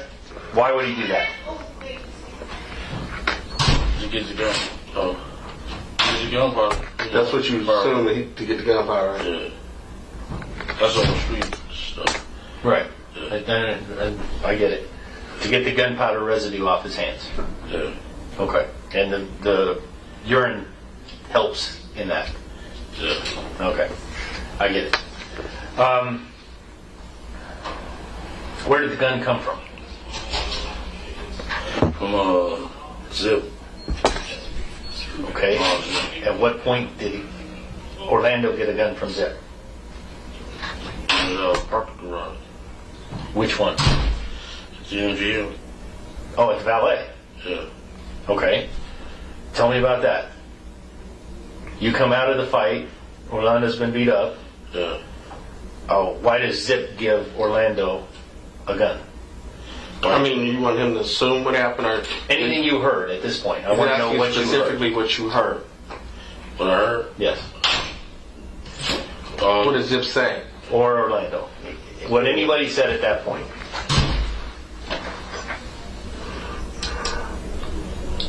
I guess we're detecting. What do you mean, guess? If you know or not, do you remember any words that was passed between the two of them? That's what they're asking.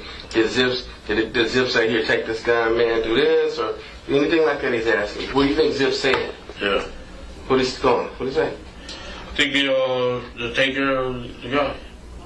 You think that's what Zip was telling Orlando to do? Yeah, to take care of really sure. Okay. Just specifically, what did you hear Zip say? Specifically. Here's your opportunity to get back. Yes, he's handing him the gun. He's saying, here's your opportunity to get back. Yeah. That meant to you to get back at Suge. Yeah. Or Tupac. Yeah. Or anybody that was in the entourage that stomped on him. Is that the way you took it, or was it specific? No, he just gave him the gun. Gave him the gun.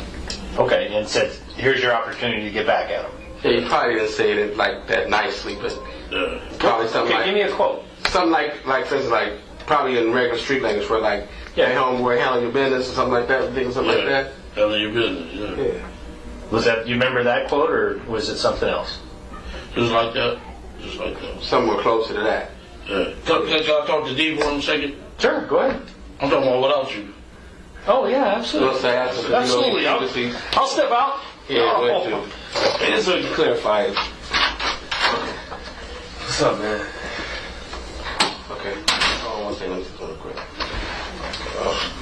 Look, you're doing a pretty good job. I know it's kind of hard, but you know, you ain't supposed to be getting in anything like you was involved in murder. You gotta keep it really clean. But you told what you told us, stay consistent. What you told us. He gave me the gun. He gave me the gun. That's what. No. You don't say that. Listen. Okay. Okay, see. And he said, I say, Okay.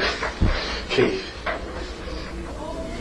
Did you hear what I just told you? I already told you before we started. Yeah. There's no reason for you to ask him or me anything like that. And if you want to try to do not what I say, do it. You know better than to ask him that question. Okay? Don't ask him that But question. because he know I'm kicking real, but I understand what you're saying. Yeah. But if it's been told that way before, How did you stick with it? because it's the same story. Because you had a bunch of You people might there. want to say it. So that's what you got to do. Let me say this Stay way. consistent with it, what you know, whatever happens. Let me put it this way, it makes it easy. Okay. Listen. Let me make it easier for you. Okay. Okay. You can say it that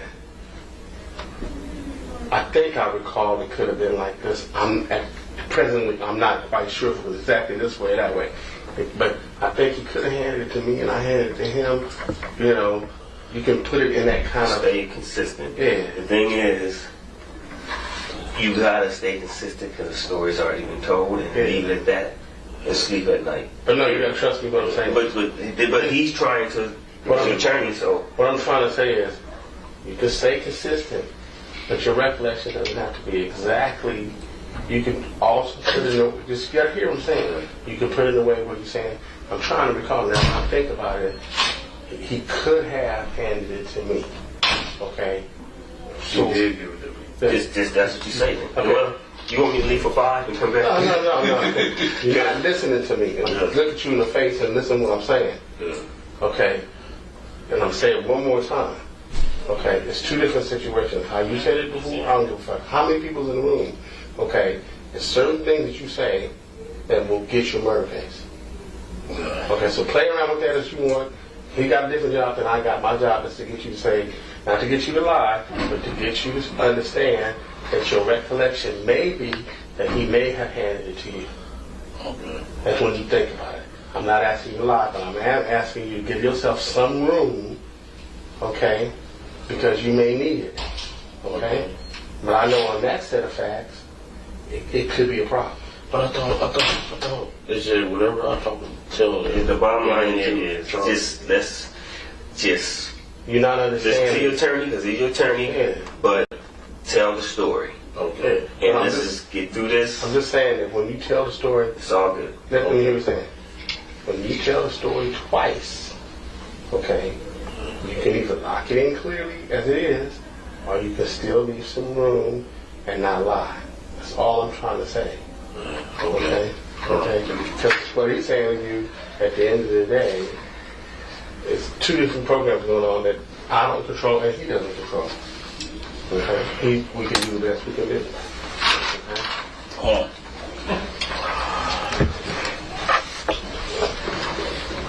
Okay, we might want to go over some things because he may recall some things in detail that maybe we know from previous conversations, and we want to make sure that it's consistent, you know, of the things that he may recall or not recall. So we might want to backtrack a little bit, but at the same time, if he remembers it exactly or not, just do the best you can. Absolutely. Yeah. Listen, the way I want to do this. That was a long ass time ago. I understand that. I completely understand that. Yeah. I have problems remembering what I ate yesterday. Yeah. This is a big event. So my plan was to walk you through it real easy, like we just did. Yeah. And then we'd go back and you could add details, and if we want to go back again, we can add details again. Yeah. Okay, I'm at this point, what I'm trying to do is spark your memory. Yeah. So remember, he's asking you specific questions. He may ask you what happened with Orlando or this or that, and he may ask you what happened with you. So when he asks you something specifically that you know that you recall, then you answer that question according to you. If he asks you what you think happened between Orlando and someone, then you answer it according to that. That's what you need to clarify. All right. Okay? That makes sense, right? Absolutely. Yeah. Okay. And Because I don't want him to assume that something that was Orlando or Mac or this guy is you. When he wants to come back to you, he'll say, well, now, Keith, you tell me about this. Yeah. Okay? Does that make it better, easier? Yeah. you comfortable with everything? Yeah. Okay. So we went through the part where you guys went to the carriage house. Now we're back to the valley at the MGM. You come out of the MGM, you're with a very large group of people.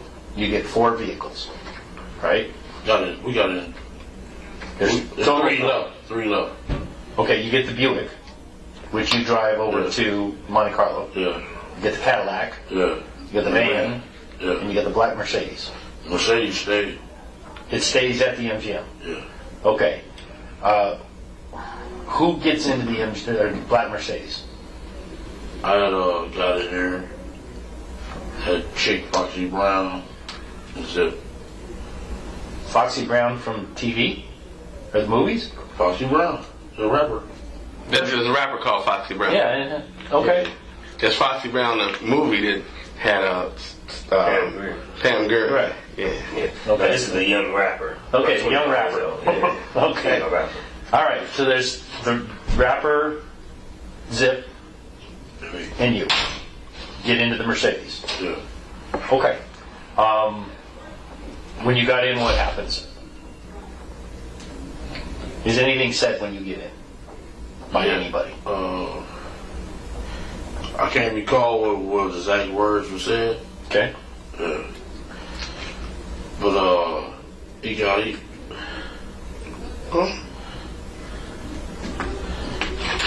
gave me the gun. Okay. Who gave you the gun? That's it. Okay. Where did he get the gun from? The glove compartment? Some little secret compartment. Yeah. Oh. Okay. What part of the vehicle was the secret compartment in? It was like up under this thing here. The armrest? The center rest? Center rest and this thing come up. Okay. It's automated? Yeah. Mechanic? Okay. So the 3 of you are still in the vehicle at that time?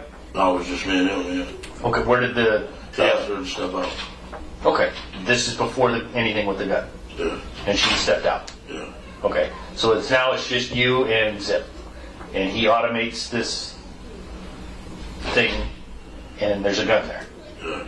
Okay, and he gives that gun to you. Yeah. And what kind of gun is it? The 40 Glock. The 40 Glock. 40 Glock. Okay. I told you I'm going to ask stupid questions. And I promise you I'm going to ask stupid questions. So he hands you the 40 caliber Glock. What does Zip say to you when he hands you this gun?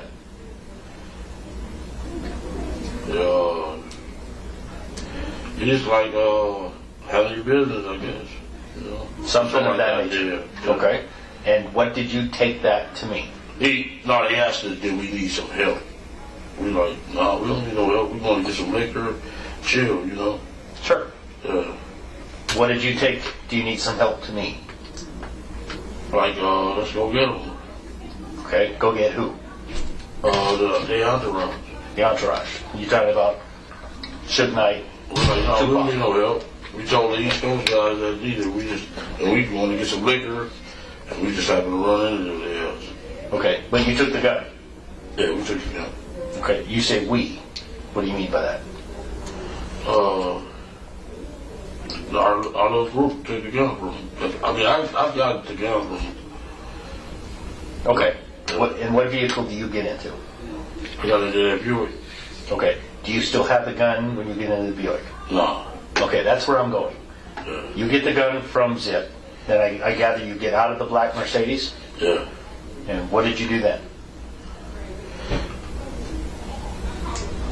Did you give the gun to somebody? Yeah, I gave it to the Cadillac. I don't know who I specifically handed it to, but I gave it the gun to the Cadillac. To who? Huh? To the cat? Somebody in the Cadillac, you saying? Yeah. The white Cadillac. Yeah. And the people in the white Cadillac are Orlando Anderson, Yeah. T. Brown, And Big Drake. and Big Dre. But you handed it to one of those 3 guys. Yeah. And then Big Drake to be exact. Okay. So you handed it to DeAndre Smith. Yeah. Okay. Did you say anything to DeAndre when you handed him the gun? No, I didn't say nothing to him. I just went. Then we went and dropped the car. And we If he hands me a gun, I'm going to say, what the fuck? Why are you handing me a gun? Keith, you don't want this. Stop. Yeah, okay, I got you. Okay, stop. Keith, hold on. When he asks you a question, answer the question. Now, whatever he says don't mean nothing right now. Right. So just ask him a question, he's going to answer the question. What's the specific question you got for him? Did you say anything to DeAndre, or anybody else in the car when you handed DeAndre the gun? No, I didn't say nothing to him. You just handed him the gun. You handed it to him, or if you recall saying something, did you recall saying anything? Do you know? I don't know. But I gave him the gun and he took it. Then we went to drop Paul off at the thing, and we took up, went up to there looking for liquor. Got the liquor, and Okay. I'm going to slow you down again, okay? Okay. So you drop off Paula, you leave the Buick yeah. at the Monte Carlo. Then you get in what vehicle? That van. You get in the van. Is there any discussion prior to going looking for liquor about the entourage? He's asking specifically, did you tell anybody anything to do or anything related to that gun? So what did you recall? The gun or the entourage? Yeah. Like get them motherfuckers or we getting ready to do whatever. Any of that kind of shit. Do you remember that? No. Are there any other weapons? Yeah, I think it was a 9. Who had the 9? I was in the van. Okay. I don't know who had the 9. That's okay. Anybody? Anything else? I said, when we went to the MGM, after we walked by the Coca-Cola place, I was in the middle of me, Trey, and what's his name was at that stoplight. At the crosswalk. And the dude pulled up in that, they pulled up in the ambulance right next to us. I'm like, damn. That's after he shot. Okay. No, I'm still. Yeah, I got you. Okay. I know this is difficult. I completely understand it. Yeah. What I'm looking for specifically is Orlando or anybody else say anything about looking for the entourage. No, we just got lucky. You talking about Before anything happens. Yeah. Meaning, was y'all looking for them, or did you happen to bump into them? That's what he's really We asking. happened to bump into them. Okay. But you weren't looking for them. Did you guys go to the club or anything looking for him? Yeah, we went to the club. Which club? 6 through 6. That was after the incident? Just before the incident. Yeah. So, the time. Okay. So you leave. Let's start. Okay. You leave the MGM. You drop Paula off at the Monte Carlo, and you leave the Buick there. Yeah. Okay. Now this is before you go get liquor. Yeah. Did you go to the 662 Club from Monte Carlo? Yeah. What does 662 mean? I think blood on area, mob, whatever. Mob? Yeah. If you dial a phone, Yeah. comes out as mob? Okay. With your bloods. With your blood. Yeah. After that, we went to the store and got the liquor, and we happened to run into the. Okay. Okay, he'll go back to that. Yeah. When you went to the 662 Club, did you see anything? Did you go inside? No. Okay. Did you see anything? What were you looking for at the 662 Club? We were saying it wasn't there. Who? The mob. The mob dudes, Death Row. Death Row. Meaning who? The dudes that beat up Rondo. Okay. Specifically, who? Suge. Suge Knight and Suge. Suge. You wanted to show it. Okay. Understood. All right. So you go to the 662 Club. Suge's not there. Or that you can see. He's not there. Did you send anybody inside to look for Suge? No. No. You just went up and saw that his vehicles weren't there, or did you ask if he was there? How did you determine he was not there? There you go. Their vehicles weren't there. Their vehicles were not there. Okay. So, were you going to wait at the 662 Club for Suge to show up? No. That would be too dangerous. Okay. So, you leave the 662 Club and you decide you're going to go get some liquor. Yeah. And you go find the liquor store at Maryland Parkway in Flamingo. Yeah. And the liquor store there. It's a liquor store on the corner there. Yeah. Yeah. Okay. All right. So you pick up some booze. Yeah. And you talk while you're getting the liquor. Is there any discussion at that place? I I just got into the camp like Orlando now. Boned out. Okay, I'm looking for discussion. Any discussion about, are you going to go back to the 662 club? No, we was going back to the room to go smoke and drink, you know. Okay. The lady was like, man, my arm feel broke. Okay. Yeah. He was like, I need to go to the doctor. Okay. So you jumped into the Cadillac with Lane. Yeah. What was your plan? Or go back to the MGM. To go back to not the MGM, but the Monte Carlo. Monte Carlo. Okay. You went to the 662 club to find Suge. Was there any discussion by anybody about what you would do with Suge if you found Suge? No. The car I was in was scared. The van you were in was scared? You didn't want to really get down like that. Yeah. What about Baby Lane and the Cadillac? They had a gun, right? Yeah. They had just gotten a gun from Zip. Yeah. What was your understanding would happen if they saw Suge? Well, I mean, he's asking you really a What, they specific... seen Suge? Okay, listen to me. Okay. He's asking you a specific question. Was there first any conversation with regards to what was going to happen to anybody? Did you say, or anybody say, well, we going to kill him when you see him? Any of that kind of stuff. Was there a conversation? This is what we going to do? Any of that? That's what he's really asking you. Yeah. No, I just had said, when I got out the car with them, I was like, oh, they had like some busters over there scared to death. The ones in who? Yeah. In the van. Yeah. Okay. Was the ones in the Cadillac, were they scared? No. Okay. That's fair. Was there, without conversation, was there any understanding? Did you understand that if the guys in the Cadillac saw Suge, something was going to happen? Well, it can't be understanding about conversation. But he's saying in your mind, he's trying to get inside of your head and ask you, in your mind, did you think that somebody was going to kill Suge? No. No, not kill him or light him up. Anything. Shoot at him. Any kind of physical thing. Was that what you was thinking? No, I wasn't thinking that. We was going to go to the get eyes. Okay. Yeah. Fine. That's good.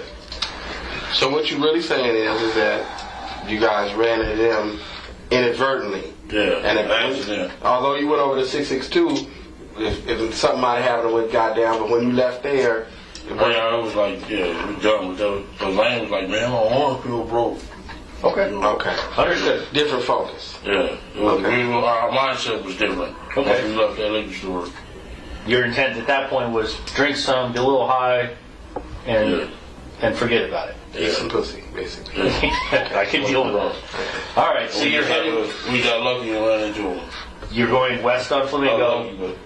We ran into him. Yeah. You're going west on Flamingo towards the boulevard, and you see the entourage going eastbound on Flamingo from the boulevard. Yeah. And the first car in the row is that BMW. Yeah. And you're in the Cadillac at this point. Yeah. Dre has the gun at this point. Yeah. Okay. Now, picture yourself, you're going westbound, you see them going eastbound. Does somebody in the car say something? To themselves? Anybody. I don't care. We just they're like, there they go. There they go. Okay. Yeah. And does anybody say, turn around? No, he just busted you. Who's driving again? Oh, Terry Brown. T-Brown. He turns a U-turn. What happens then? Does anybody say anything? No, Lando just got Dre was like scared and he just got the gun and got the popping. How do you know that Dre was scared? He didn't do nothing. Did he say anything? No. Did he point the gun? No. Did he say, I don't want to do it, or he just... Lando just said, give it to me. He snatched the gun from his hand, right? Yeah. Dre never said a word. Never said a word. Just kind of locked up. Yeah. Okay. And Orlando. So I think, Dre ain't as bad as Lando was because he got beat up on him. Right. Yeah. Okay. But there's no conversation. Orlando says, just give me the gun. Yeah. Takes the gun from him. He's popping. Gets to shoot. Yeah. Okay. So were you guys already on the side of him when he took the gun and he started popping? Yeah. We already on the side. Like immediately at that point. It's like... At the point. Yeah. Yeah. He got Bam. popping. He didn't hesitate. He grabbed him. How much longer is there left in the recording? There's about 30 minutes, so you want to take a lunch break. We'll finish the 30 call witness that we won't get through today. That works. We'll take our lunch break now. The food has been delivered. I don't want it to get too cold. So at this time, we will recess. During this recess, you're admonished not to talk, converse amongst yourselves, or with anyone else on any subject connected to the trial, or read, watch, or listen to any report or commentary on the trial of any person connected to this case by any medium of information, including without limitation, newspaper, television, internet, and radio, or form or express any opinion on any subject connected with the trial until the case is submitted to you. We'll have you guys back here at 1:30. Please rise for the jury.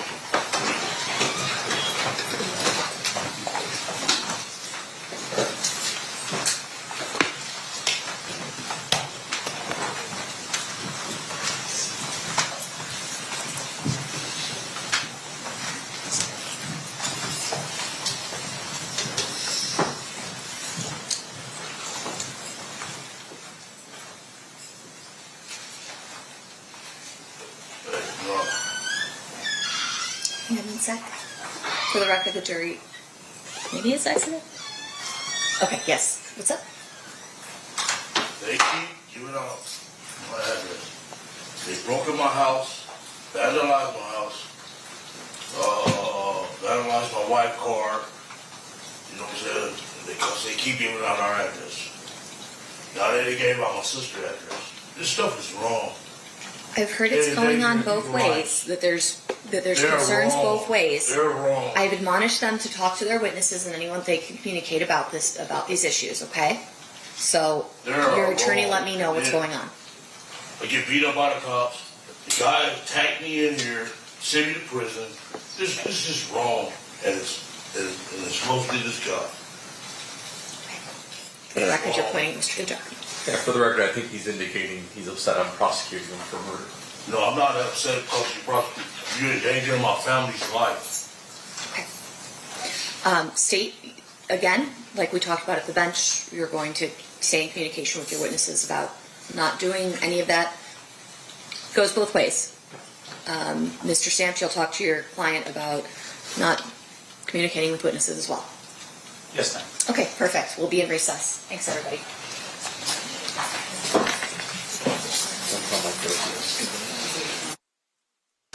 All right, we're back on record in State versus Davis, C377407. Anything we need to address before we bring the jury in? Not from the state. Timing-wise, we're going to finish off with the statement, and then you have a witness that you're going to get started but not finished, correct? Okay, sounds good. Let's bring in the jury, Randy.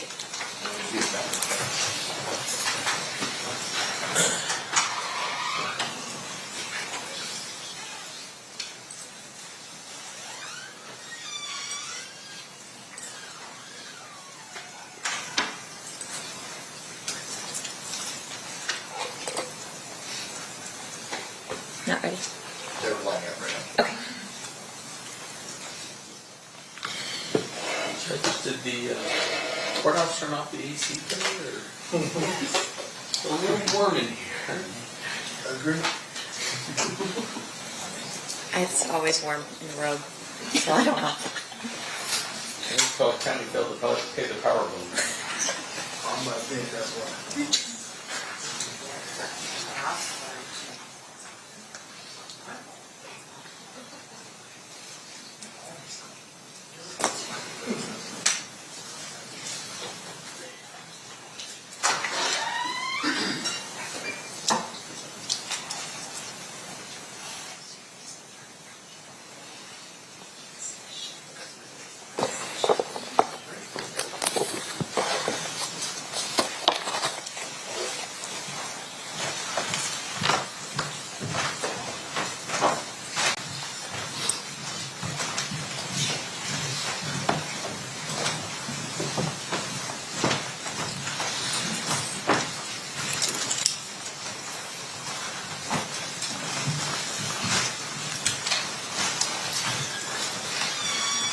So the party stipulates with the presence of jury. All right, you may be seated. Welcome back, ladies and gentlemen. We are in the middle of two-thirds of the way through exhibit number 118. State, you may resume playing whenever you're ready. Thank you. Okay. So you saying you didn't know that Amanda was going to He was gonna shoot him, but he wasn't a planned shooter. No. There was no plan at that No, time. at all, period. It was a lucky coincidence. Yeah, we ran into him. Okay. It just happened, what you're saying. Yeah. Okay. All right. I don't know how to word this. You're doing a good job.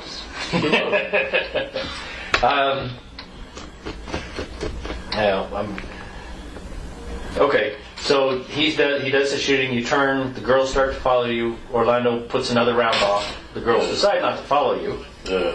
and then you drive away and go to the carriage house.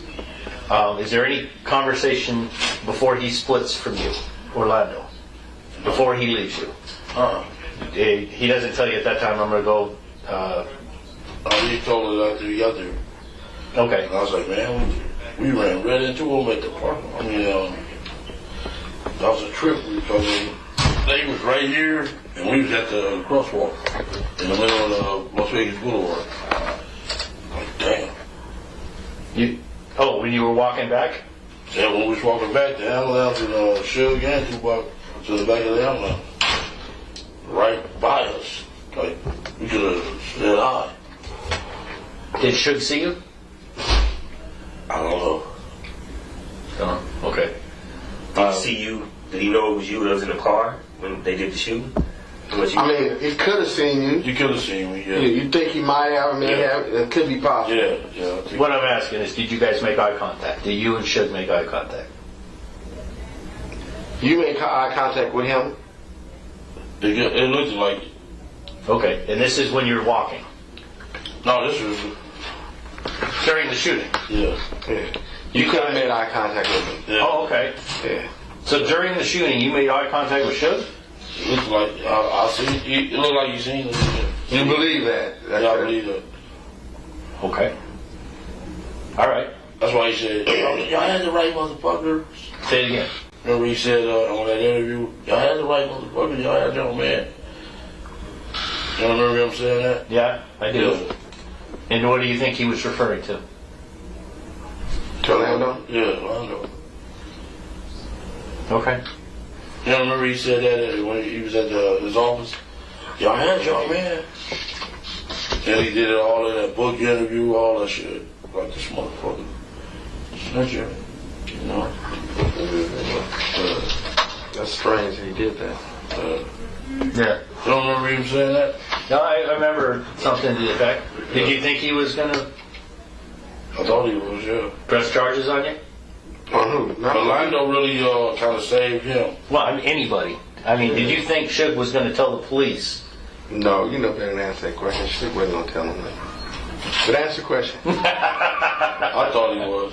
You really did? Yeah, because he just had the music industry view. Right. You know what I'm saying? And like y'all, but the street people wasn't scared of him. You see now he gets beat up every week. Yeah. So the police actually came and did some search warrants. Yeah. You remember that you were there for that? I got away about 5 minutes before y'all came. Okay. And they got into the houses on Burris, Yeah. as well as quite a few other places. Yeah. They actually took quite a few guns. Yeah. Yeah. They didn't get the right gun. No. Do you have any idea now where that gun might have gone? No idea. Never heard anything about it. Or did I never say anything about it? Who went back and got the Cadillac? T. Brown drove it on. So T. Brown would have had the gun at some point? Not that I can recall. You didn't hear anything about that? Nobody never discussed what the gun is. Never. Okay. Tell them why that happened, because what was your mindset? What's that? Why wouldn't you not discuss the gun? I was trying to get as far away from Vegas as I possibly could. It wasn't on your priority list. Yeah, I was trying to get the fuck up out of there. When did you leave Las Vegas? We left the next morning. I'm sorry? We left the next morning because we figured y'all would be looking for that Cadillac on the road. Okay. So you left in the Buick? Yeah. with Pamela. Or Paula, I'm sorry. Me, Paul, and Lane. Oh, Lane drove back with you. Yeah. What did Lane say about the shooting to you? He was just nervous all the way back. And he was like, man, because he went on to the doctor and got a Sling. at the same hospital. At what hospital? Where Tupac was? Yeah, on Marion Parkway. Really? Yeah. The next day or the same night? That same night, got a sling. Was on and everything. While they were in the hospital? Yeah. Tupac was taken to a trauma center, not on Maryland Parkway. There is a hospital on Maryland Parkway. Yeah. And you think That's where he got it, yeah. Got a sling and everything. He was fucked up. They fucked him up bad. Okay. I'm looking for anything Orlando might have said about the shooting. When did you find out that? That day was it. Yeah, Tupac was hit. Suge was grazed. Corey had came from the MGM and said, everybody talking about Tupac is shot. What did Orlando feel about that? What did he say anything? No. Yeah, there you go. Yeah, he didn't say nothing. You didn't say anything? Yeah, no. We was already scared of Corey because they was saying They wasn't saying in front of court anyway. Yeah. Yeah, Jack. Smith, Jack. Yeah, we was kind of scared of him. So we didn't really mention nothing around him. Okay. But Now, go ahead. he got wind. Who got? When Corey Diddy found out, shit.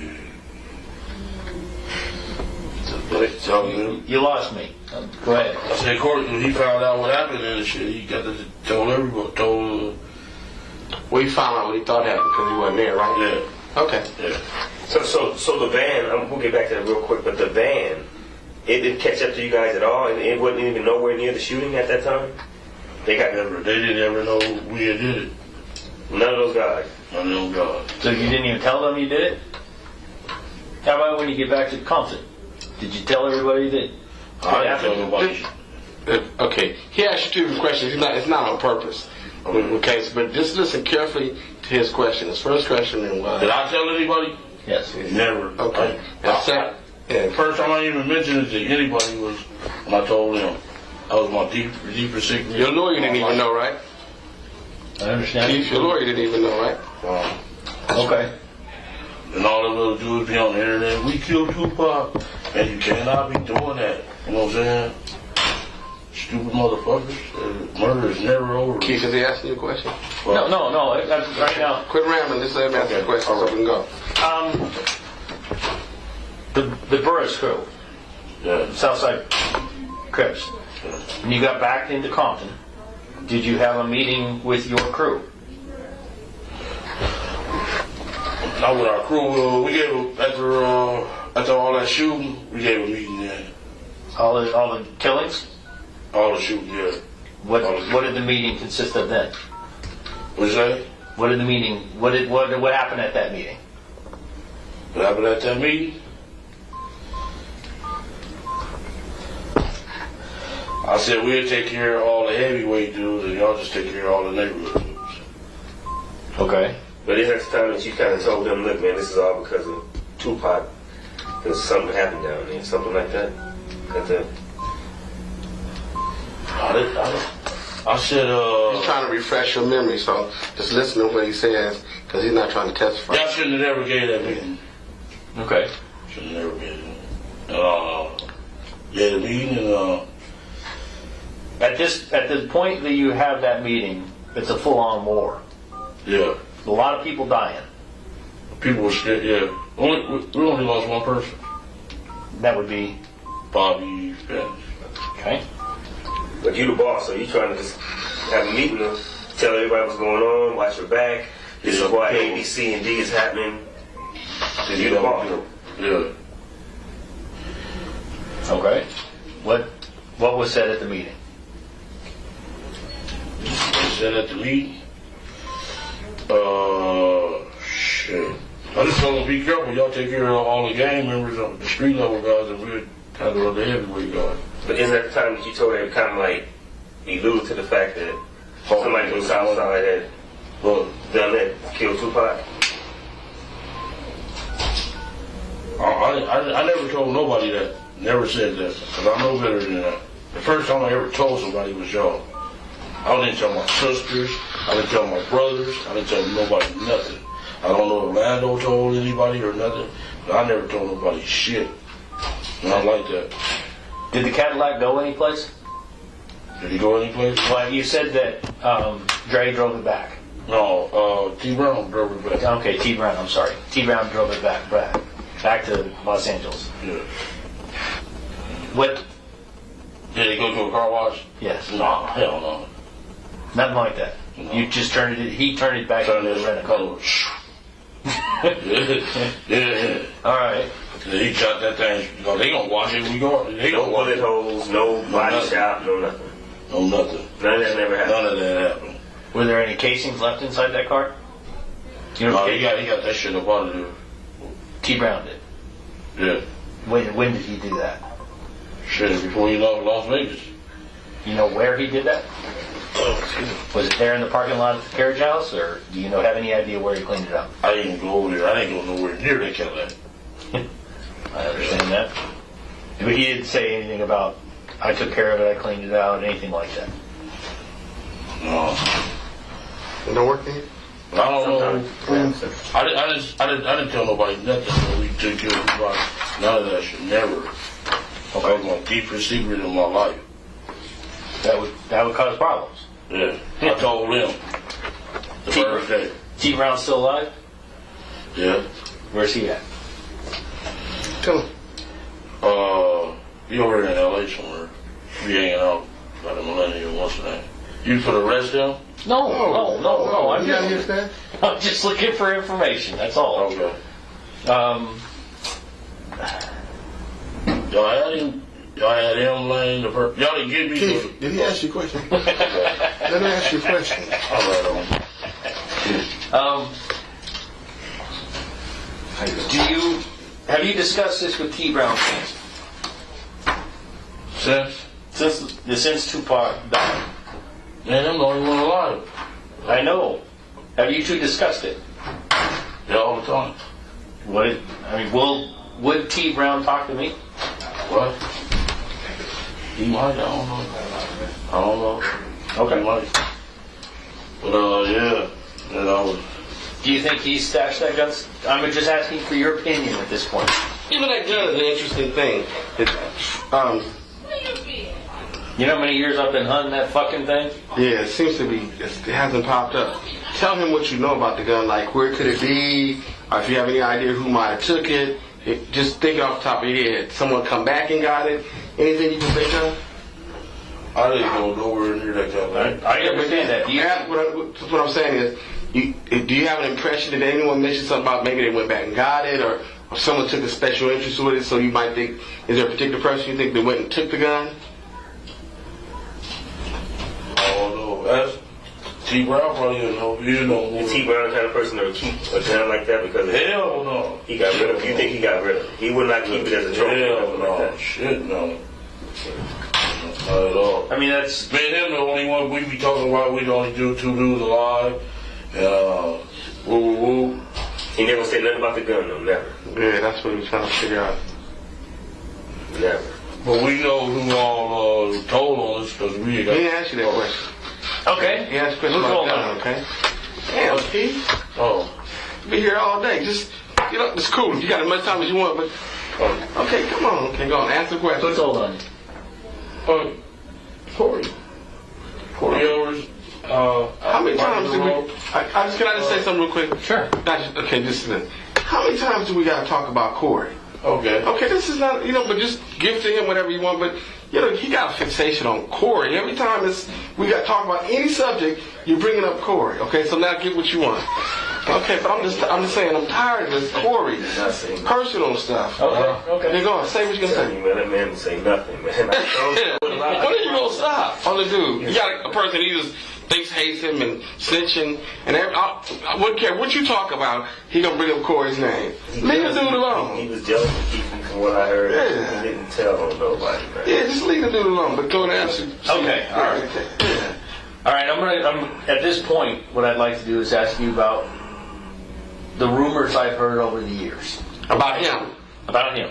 Oh, okay, yeah. That's where I'm going to go. Okay. Okay. Now, we need to take a break for a second so I can explain something to him. Because, not just tell you, I don't have a problem with that. But Keith has a way of boasting. Keith, I can do this in front of him. Just answer the questions. Okay. You know, don't get into all that. All right. Okay. Now go and answer whatever you want. Puffy Combs. Does he play a role in this thing? Answer the question directly. Tell him what you think. Did he play a role in You this? don't hesitate to tell him. Yeah, I think he did. Okay. I heard he was. The rumor I heard was he was directly involved. Going back to money. Was he involved money-wise in this? We didn't get paid. Okay, you didn't get paid. Do you believe you paid somebody? Did somebody get paid for this?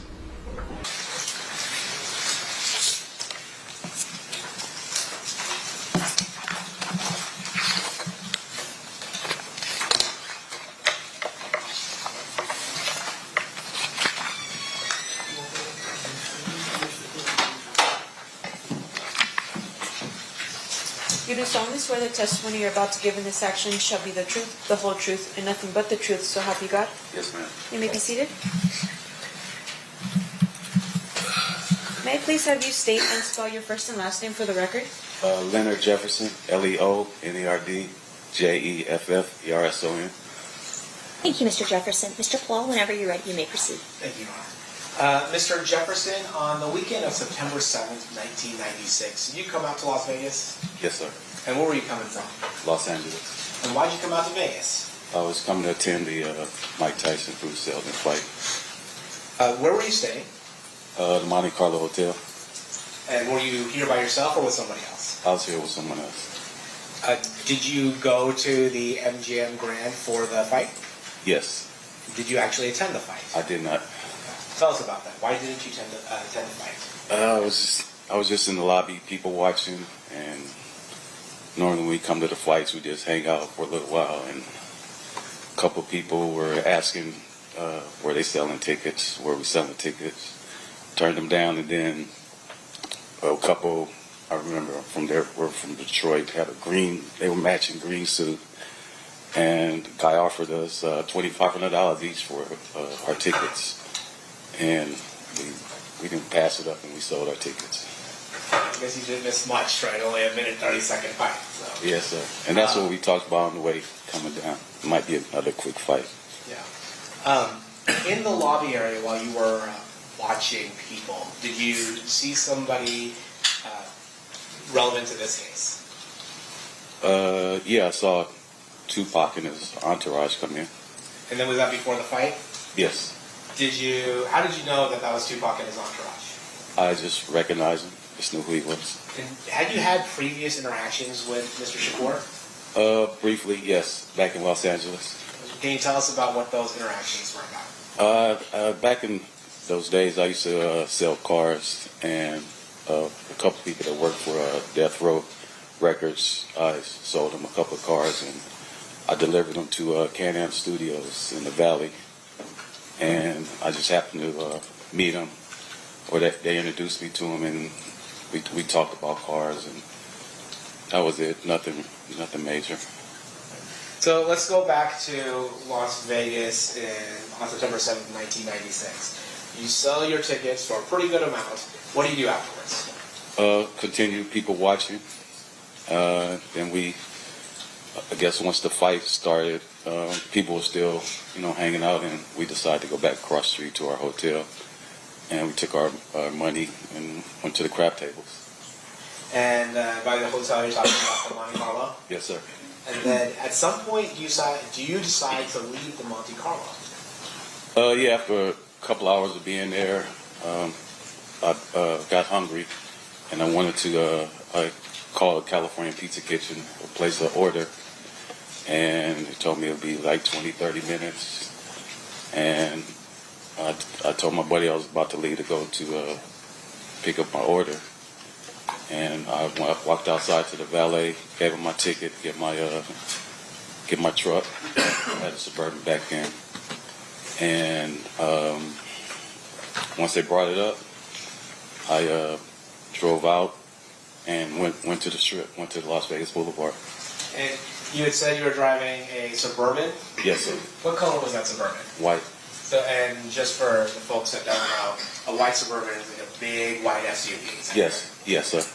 Then when you were driving down Las Vegas Boulevard, were you headed toward, driving north towards the stratosphere, I guess, as a marker? Yeah, I was headed north, yes. And while you were driving north on Las Vegas Boulevard, did you see anybody that you had met earlier? Yeah, I was stopped at a light, and a car rolled up. Well, really, the wheels really caught my attention, and then I looked up and I saw it was Tupac and Suge sitting in the car. Well, did you try to interact with Mr. Shakur or Mr. Knight? With Tupac, I did. And what happened? Can you tell us about that? Yeah, I said, hey, what up, Pop? And then he kind of looked and kind of took like a double take. He said, oh, what up, man? And then I said, hey, where you guys headed? He said, we're headed to the club. You should follow us. I said, all right, cool. And then, I don't know, I said, man, let me get a picture real quick. And I had my camera in my center console, so I just grabbed my camera and snapped the picture. So this is before iPhones, so you actually had a physical camera with you? Yeah, I had a 35 millimeter camera.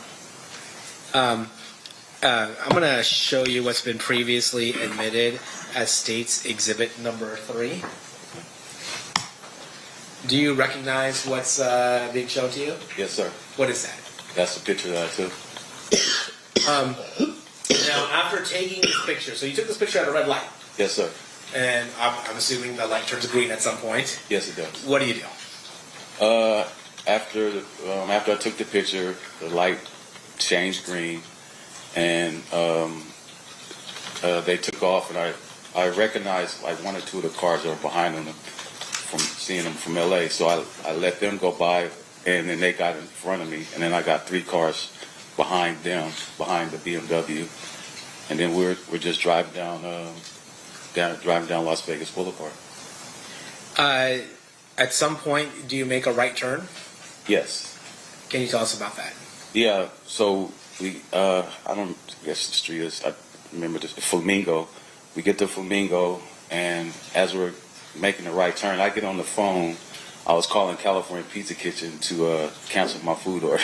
Because you're heading to the club, right? You don't need a CPK anymore. Yeah, I don't need CPK. So while I was on the phone with him like 30 seconds or so, and then all of a sudden I just hear pop, pop, pop, and I kind of like looking around, and then I see the cars were stopped, and I see the people in front that were in the cars. They got out of the car and ran to the front. They ran to the BMW. So you hear gunshots. Yes. But you don't. Do you see where the gunshots are coming from? I did not know. And do you see who's doing the shooting? I did not know.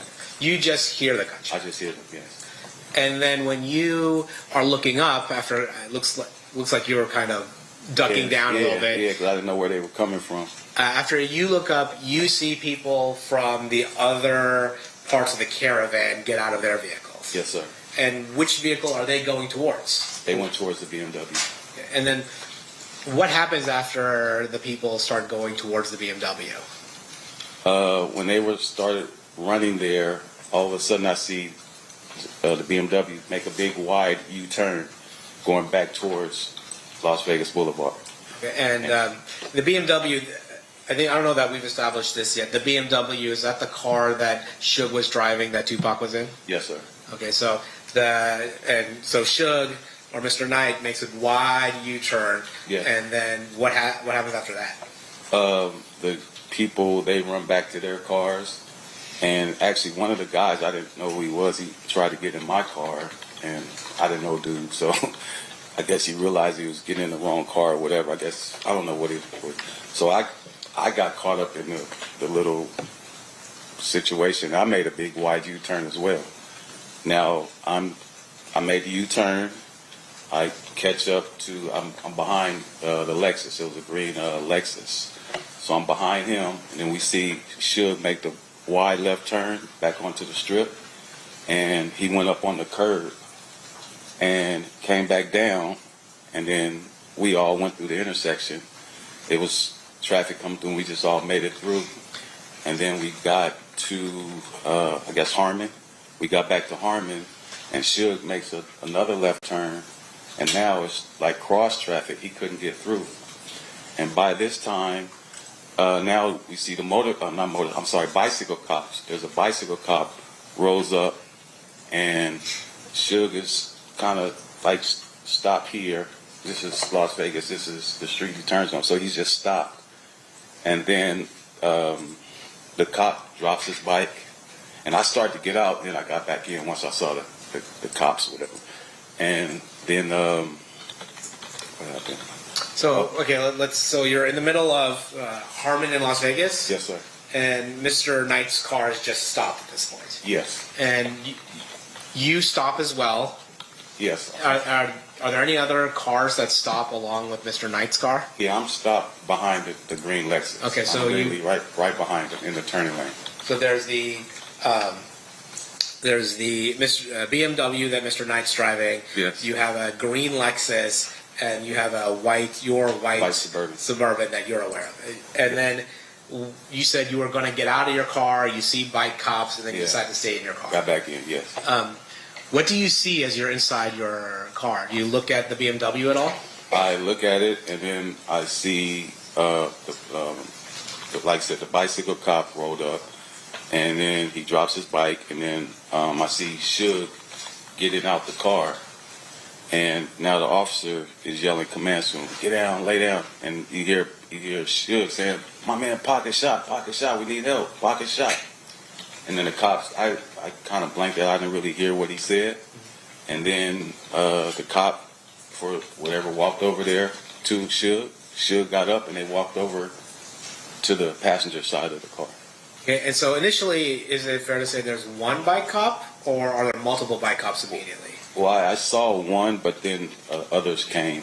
Okay, so one immediately. I saw one immediately. Okay, so the one immediately shows up, and then other bike cops show up afterwards. Yes, okay. sir. And then the one bike cop, he's the one that's talking to Mr. Knight, and then at some point do they go over to the passenger side and deal with Mr. Shakur? Yes. Can you tell us about that? Well, at that time, when that occurred, a police officer rolled up in a vehicle. He ran up and pulled a gun on me, and ordered me out of the car. He opened my door and then threw me down, snatched me out of the car and threw me down on the ground. Now I'm like prone down on the ground. I'm in the direction I'm facing. I can see what's going on with the police and shit. Did the officer give you an explanation as to why he was treating you in such a manner? Yeah, I said, hey, what's going on? He said, we have witnesses saying that you were part of their entourage. Okay. And at that point, when you're prone and looking at what's going on at the BMW, what do you do? I see that they were kind of like struggling with the door. They get the door open, and then they pull Tupac out of the car. And were you able to observe Mr. Shakur? Not really. I saw the movement, but I didn't see what happened after he got out the car. All right, so what happens after that? The cop is, he sits me up now. He's asked me for my ID, where I'm from, what am I doing here, where am I staying, and he's writing down the information. The other is, I don't know if it was his partner or just another cop was searching my Suburban, looking at whatever they do. Yeah.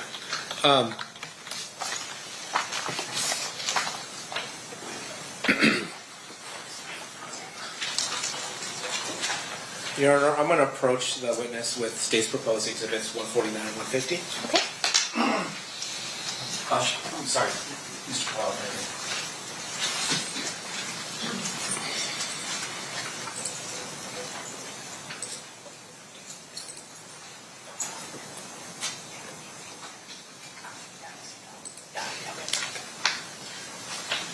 I'm going to show you state's exhibit 150.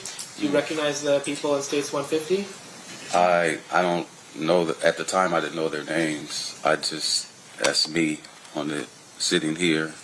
I had the black pants with like a tuxedo type vest, and white t-shirt, and I learned this is Edie Mean, and I don't know at the time I didn't know their names. Okay. All right. Have you subsequently met or learned their names since then? I learned their names, and I met Edie a couple times, just out and about. I'm going to show you what's been marked as State's Exhibit 149. Since that night, have you learned who these people's names are? Yes. And does this accurately reflect who their names are? It says their names. I can't say if it's them or not, but yes. Okay. I'm going to move States 149, 115 to evidence. Any objection?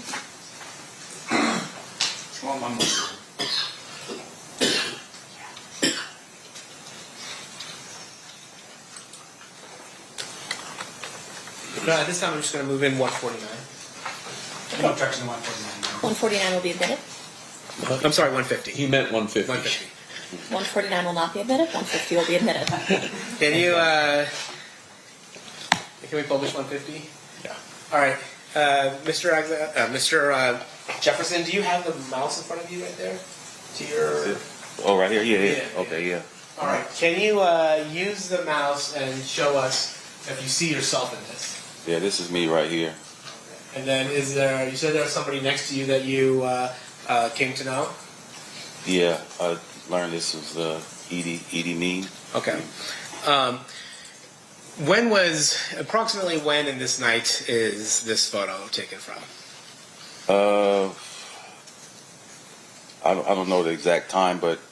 Like in the sequence of events. I don't need a time, but this is after you get pulled out of your vehicle? No. When is this? When you come back? When I come back, yes. Okay. All right, so then we'll get to that. Yes. So, at some point, are you released from the scene, told you can go? Yes. And where do you go? I go back to my hotel. And what do you do at the hotel?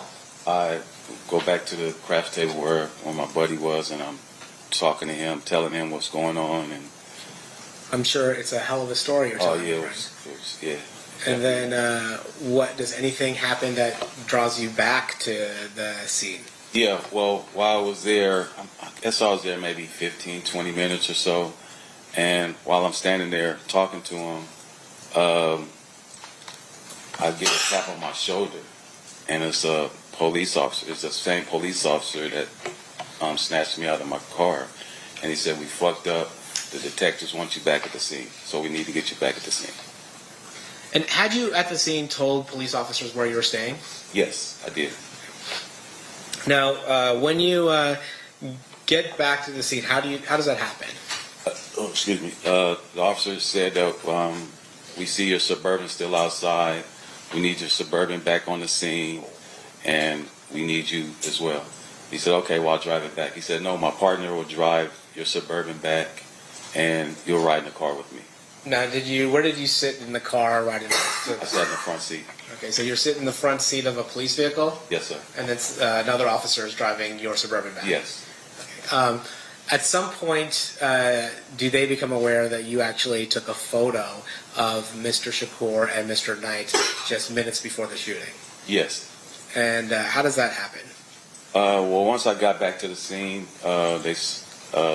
the officer said a detective will come and talk to you. So I sat in the car 20, 30 minutes or so. And then a detective came over, talked to me, introduced himself to me. And he just asked me, what happened, describe what happened. And did you tell him, to the best of your recollection, what happened? Yes. And then at some point, did they ask for your camera? Yeah, well, I told him that I was in the intersection. I took a picture, and then he got, "Oh, really?" And I said, "Yeah." And he asked me, "Do I still have the camera?" I said, "Yeah, the camera's in my truck." And so, do you give it over to the police? Yeah, I back then we had the 35 millimeter where they had the self-rewind, because I think I had either 24 or 36 exposures, but I hadn't taken all the pictures. So the camera has like a self-rewind where you can rewind the film. So I rewound it, and I gave them the cartridge. Okay. So back then there was a roll of film, right? Yes, sir. And then you would load the camera by stretching the film across the bottom of it. Well, it wasn't that kind. Oh, okay. You just put it in, and then it Automatically. Yeah. Okay. Yeah. And then when it was done, it would automatically rewind the film into the canister. Yeah, unless you did the self rewind and you didn't want to do the whole 24, 36 or whatever it was. And so you did the self rewind and then handed over the film to the police. Yes. At some point, do they give you back the film? Yeah, a couple weeks later. And then do you develop that film? Yes. And it's at that point that you realize, oh, I have this photo. Yes. Since that time, obviously, that photo had become pretty famous. Is that fair to say? Yeah. Yes, it has. And as a result of it being associated with this case and the night of this particular murder, has there been some accusations of a conspiracy theory of you somehow staging the scene? Oh yeah, sure. Yes. And can you tell us a little bit about that? Well, I mean, the internet does what it does. People, it was set up. It was a movie scene. Yeah. That you had staged the scene? Yeah, I staged it. I currently work in the movie industry as a picture card coordinator, so they put that all together. Let me ask you this, or did you stage the scene? I did not. Nothing further. Thank you, Mr. Colal. Cross-examination, Mr. Sanft. Thank you, Your Honor. Mr. Jefferson, are you aware that the picture that you took ended up on the cover of a book written by Kathy Scott? Yes. Did you allow for permission for that to happen? Yes, she licensed it through my agency. I see. And with regard to that picture, I'm assuming at some point that you were able to sell the rights to that picture to people who needed to use that picture in furtherance of whatever project they had. Yeah, the agency that represented it, they did. They licensed it to different. Okay.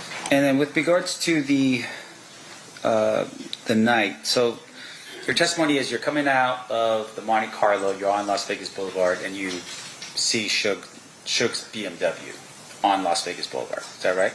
I didn't see it when I first got there. Yeah. It pulled up next to me. All right. So if I could just show you State's Exhibit number 1. I have it right here. That's one.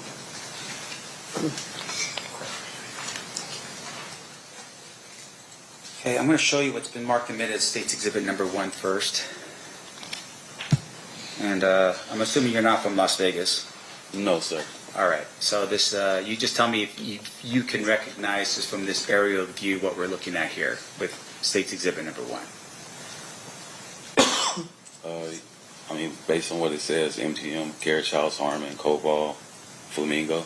Right. In terms of where the Monte Carlo is or was at the time when you were there, can you point out on this map where it would have been? Is this Las Vegas Boulevard right here? So if you take that cursor. Oh, you know what? That must doesn't work. Oh yeah, it's not working right now. If you could do me a favor. Where it says MGM Grand, is that the Las Vegas Boulevard? Yes, but if you could just get up, sir, you could point to the screen above there if you want to get up. Yeah. Okay. Absolutely. All right. So, is this Las Vegas Boulevard? Yes, sir. Well, how's Harmon over there? Because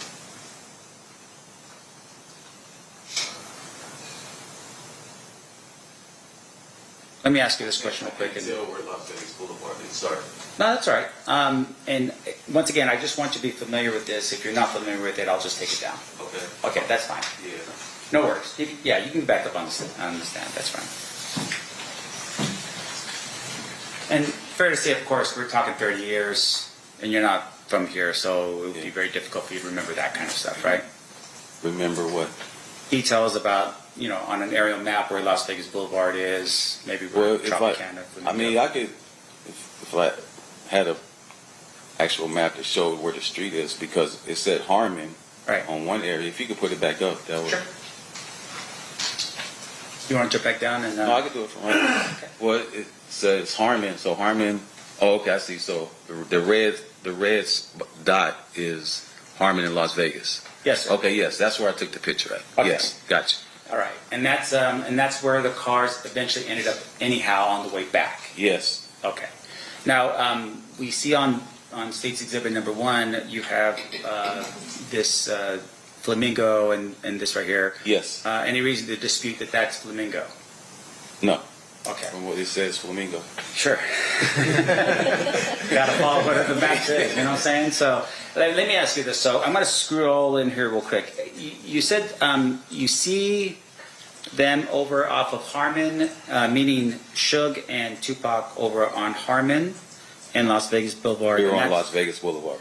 In the beginning. Yes, sir.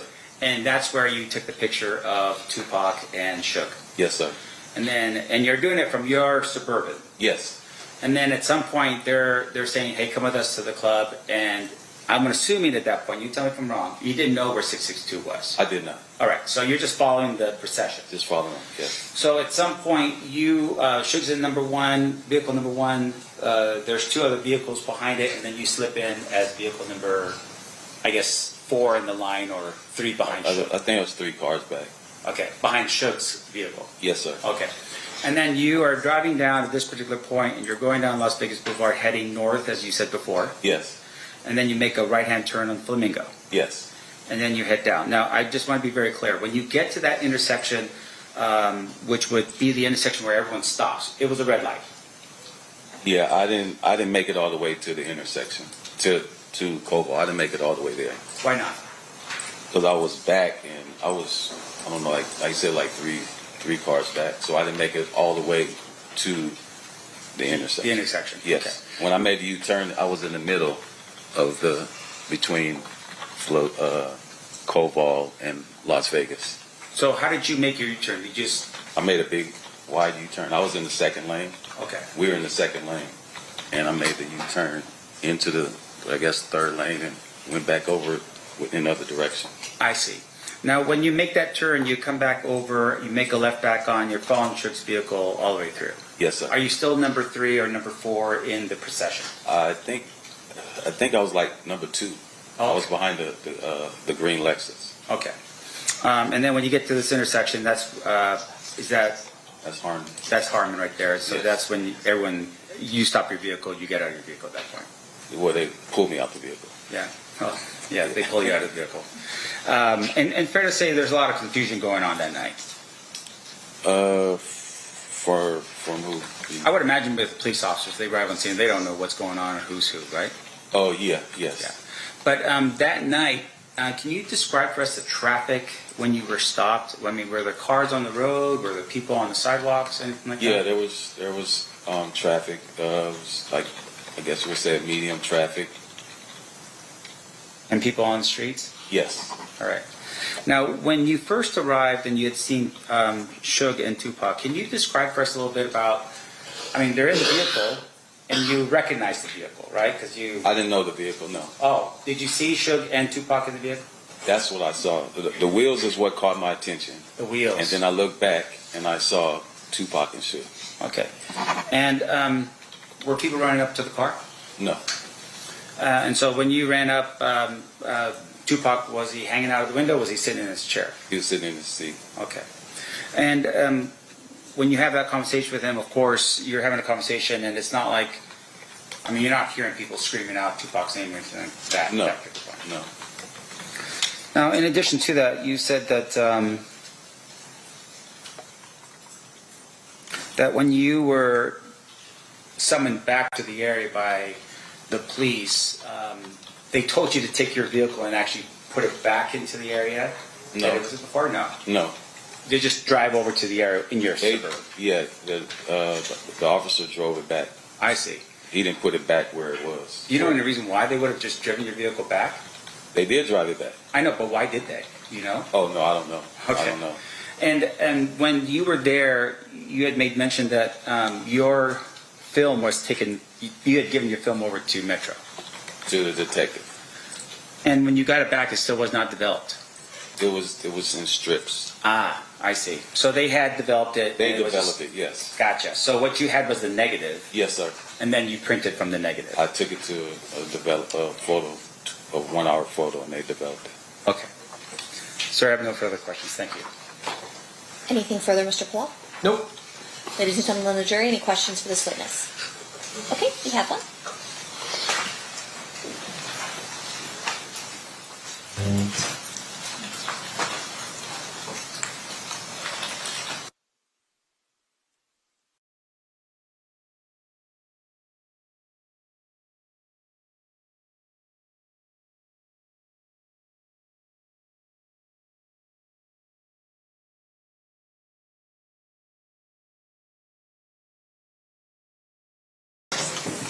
Just a question from our jurors. Can you recall the name of the detective who introduced himself to you the night when you arrived back on the scene? Kevin Manning. Okay. Any follow-up based on that state? Nothing from the state. Defense? Hang on. All right. Thank you so much for being with us, Mr. Jefferson. You are free to go. Have a good day.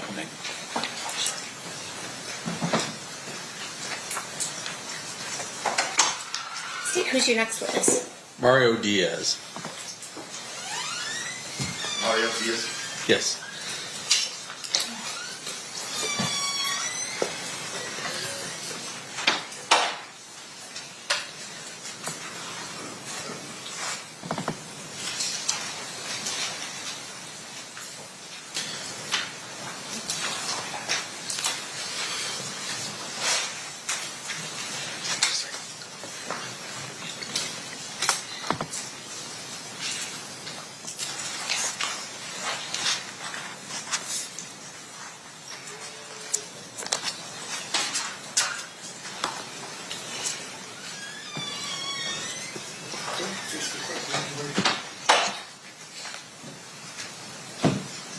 You do solemnly swear the testimony you're about to give in this action shall be the truth, the whole truth, and nothing but the truth, so help you God? I do. You may be seated. Thank you. You may proceed, Mr. Jefferson. Sorry, may I please have you state and spell your first and last name for the record? Do you want me to stand up? He's standing when he does that part. Sorry. Go ahead. Mario Diaz. And may I have you spell it? Oh, Mario. D-I-A-Z. D as in David, I-A-Z. Thank you. Thank you, Mr. Diaz. Now your turn, Mr. DeJohn. Thank you. Mr. Diaz, what do you do for a living? I'm a filmmaker. I direct documentaries, and I'm also a showrunner for documentaries and documentary series. What does a showrunner mean? I'm basically the person in charge of all of the creative. I put together essentially the series from a creative standpoint, and I also, make sure that all of the logistics of filming and editing the piece, just everything runs by me, through me. At some point, are you contacted by a company to create a documentary related to Death Row Records and the story of its rise and its ultimate fall? Yes. As I remember, my agent at the time called me and told me that there was an opening for a job directing a 6-part series about Death Row Records for a company called E1. Actually, technically, it was for Creature Films, which is a subsidiary of E1. And so I went and interviewed for it, I think, a couple of times, and I got it. Prior to you becoming involved in, well, you got the job, so prior to you getting the job, had E1 contracted with anyone to assist in that documentary? Yes. Before I came on, there were 2 consultants that were hired. Greg Kading, who's a former LAPD detective, and Mike Dorsey, who is also a documentarian, who has been following this case for a while. The defendant was also on board, I was told, and so was Suge Knight. They had agreed to participate. And you kind of motioned in this direction. Do you know the defendant, Duane Davis? Yes. And do you recognize him here in court? Yes. Can you, I don't make you go through all this. Is it this gentleman right here? Yes. May the record reflect the identification of the defendant, Judge? Yes. Let me ask you this. Once you actually took over the job, did you learn whether or not the defendant was being compensated for his role in participating in this documentary. I was made aware that he was being paid, yes. And ultimately, at the end of the day, who's the person who finally provided him the money?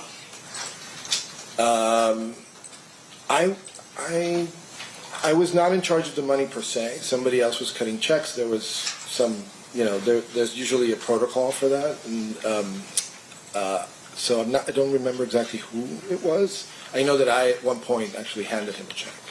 That was my question. Yes, yeah. You're the one. Somebody gave it to me, and I made that handoff. I know it's been some years now. Can you give us an approximate amount of money Mr. Davis was compensated for his participation? Don't remember the exact amount at all, but anywhere from $10,000 to $20,000, I would imagine. And for that compensation, did you conduct interviews on camera with Mr. Davis? Yes. And how many formal interviews did you conduct with Mr. Davis? We did 2 interviews in the summer of 2017. I believe that they were maybe weeks apart from each other, and they were probably around 2 hours and change each. And there would have been a camera rolling for the interview. Well, let's talk about the setup. Describe for me how you had this set up for the interviews. We maybe did, 30, 35 interviews for the entire series. We're filling up 6 hours of material for broadcast. So we did upwards of 30 interviews, and we mostly did them in a studio that the production company E1 had in the building. And we asked Mr. Davis to come to our building. We set up 2 cameras, and he basically sat across from me, and I, asked questions. Did you have anybody to, did you have a subject matter expert as well that you were able to communicate with during the interview? So yes, the aforementioned Mike Dorsey who was there during the interview. He wasn't in the room; he was in a separate room, and I had him in my ear. So he would sometimes, we would communicate. I would sometimes text while the interview was happening, just to corroborate certain things that Mr. Davis was saying. And Mr. Dorsey, did he have the ability to hear what was going on inside the room? Yes. Yeah. He had his own little speaker setup. And did you subsequently learn that he had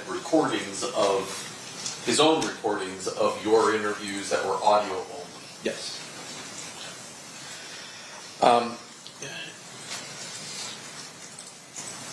At some point, you wind up making this documentary.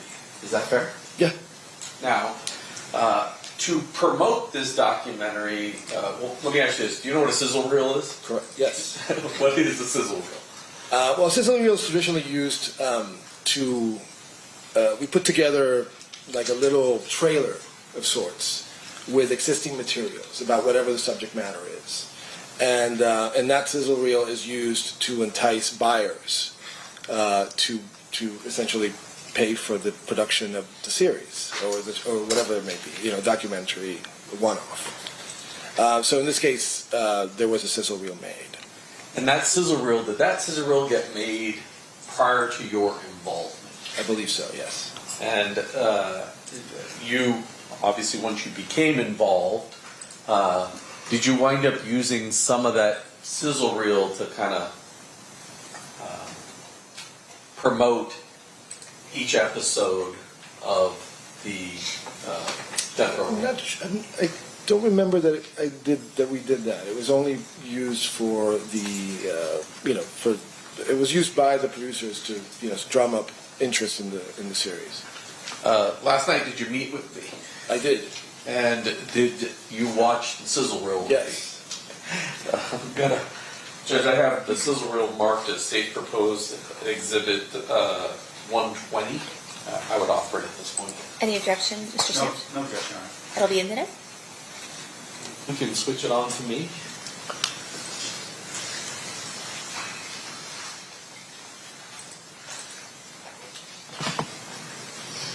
I'm Duane Keefe D Davis. I was a Compton kingpin drug dealer. I'm the only one alive that really can tell you the story about the Tupac Shakur. People have been pursuing me for 20 years. Newspapers, magazines. I'm coming out now to tell the story because I got cancer. I got nothing else to lose. All I care about now is the truth. This story starts in the streets of Compton, you know, all the way to the streets of Las Vegas, where Tupac was killed that night.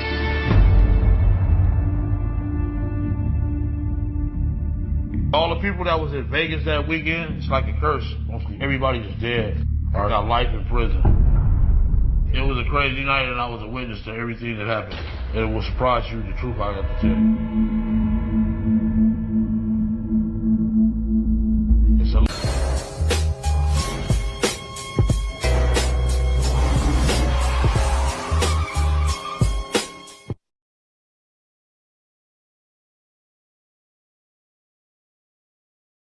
Episodes of Death Row Chronicles did you, I guess, who named it Death Row Chronicles? I think I did. Okay. So the documentary you wound up creating was Death Row Chronicles. Yes. And did it air on a station? Yeah, it was on BET. And BET is a network. Yes. Black Entertainment Television. And how many episodes ran? We did 6 episodes, roughly an hour each. And prior to episode 5, is there any audio or video that was produced or shown to the public of Mr. Davis? I think he's in it very briefly in a little promo that we show at the very beginning of the series, perhaps. I don't remember exactly. And he was also there to talk a little bit about Suge. They grew up together. Do you, when you get to episode 5, is that the point where you're about to tell, I guess episode 6, is that when you tell the story of... Right, so the series really looks at the entirety of Death Row Records' history. You know, from the very beginning with Suge Knight, we introduced, different characters, Dr. Dre, Snoop Dogg, etc. And then when we get to episode 5, we really delve into, a little bit in episode 5, but mostly in episode 6, we really delve into the investigation. We wanted to update the public as to where the investigation had been up to that point. And within those episode 5 and episode 6, is Mr. Davis seen, or some of his interviews with you released to the public? Yes. In addition to the fact that Mr. Davis is on there, did you have access to the 2008 proffer recording? I did. And so when you produced episode, in particular 6, are there times when Mr. Davis is on the screen and other times when you're using the proffer to tell the story? Yes. Yeah, we alternated between the interview that I conducted with him and the audio from the proffer that he did in 2008. Judge, I have marked as State's Proposed Exhibit number 123 just the clips that involve Mr. Davis, either face or voice, from episodes 5 and episode 6. Okay. I'd offer those at this time. Any objection? Any objection? You may.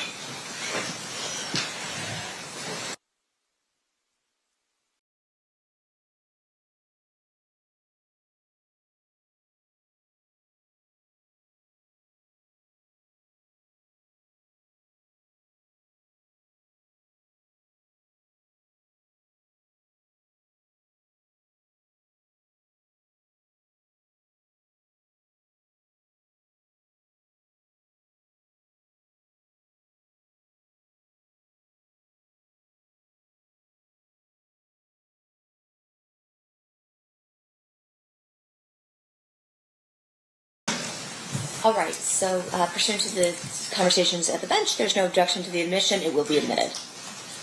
So I'm just going to go through these with you. I'm going to start in episode 105. And you can see that generally at the bottom there's a timestamp there of when in the recording. Maybe I should back up. This was released when? 2018. And shortly thereafter, are you contacted by the Las Vegas Metropolitan Police Department asking for the raw footage? Yes. At that point, were you able to provide the raw footage? No.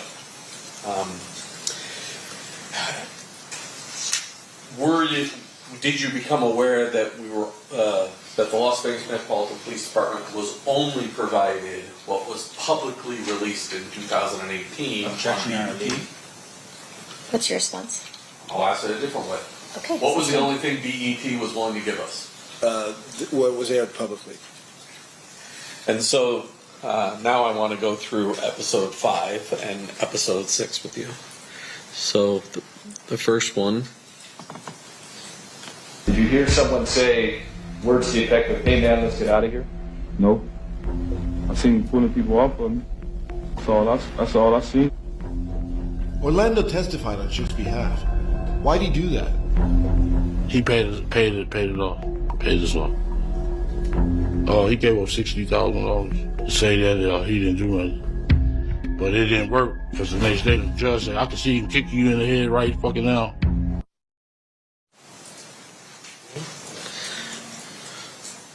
So Mr. Davis told you a story about Mr. Anderson's probation, Mr.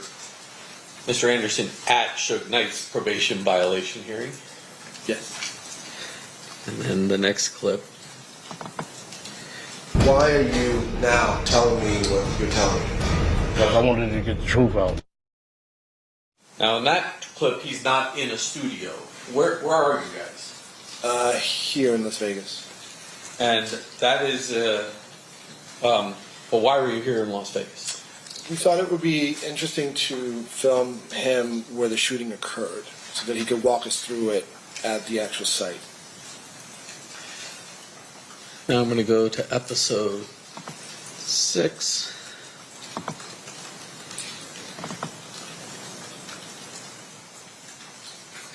And I'm just going to go with these each in order.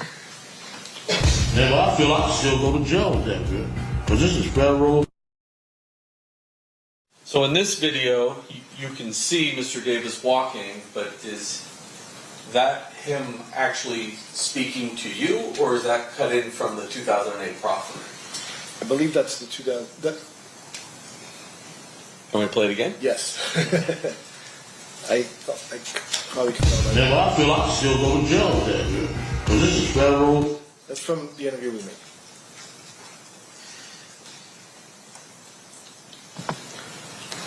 When you say the interview with you, the sound is not the same as when he's walking down the street. Correct. I guess you should ask that question. Yes, correct. So he's there. It's like a little preview, what you're going to get later, essentially. So we keep it's just his feet to create a sense of mystery. The audio comes from the actual interview that I conducted. In 2017. Correct. Okay. And the last living eyewitness to Tupac's murder is telling his story. Why are you now telling me what you're telling me? Because I wanted to get the truth out. You ready?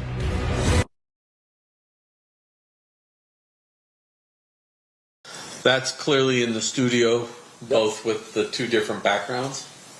Yep. Is it the same studio? Yeah. Is it the same interview? Yeah.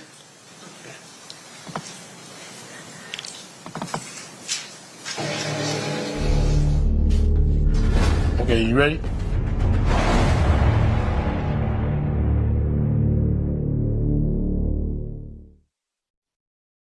I can tell you why we did that technically, but it'll bore you.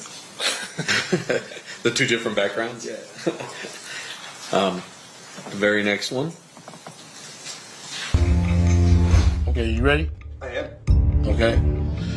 Well, they've been swaying me for the last 20-some years, ever since that day that shit happened.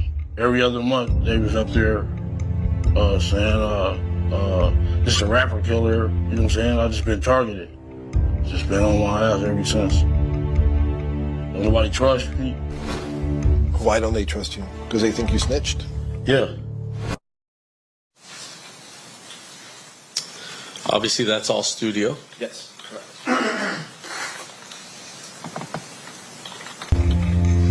Okay, you ready? I am. Okay. Well, they've been sweating me for the last 20-some years, ever since that day that shit happened.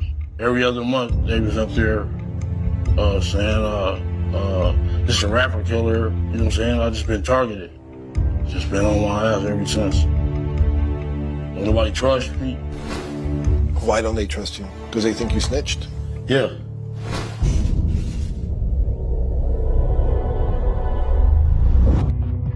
All right, I'm ready. Okay. Today's report is specifically on the Tupac Las Vegas incident.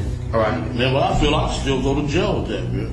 Because this is federal. What is said right here cannot be used against you. So in this clip, it's sort of the last clip, but now you've led into and cut some of the proffering. Correct. Yes. This is where we first introduce it.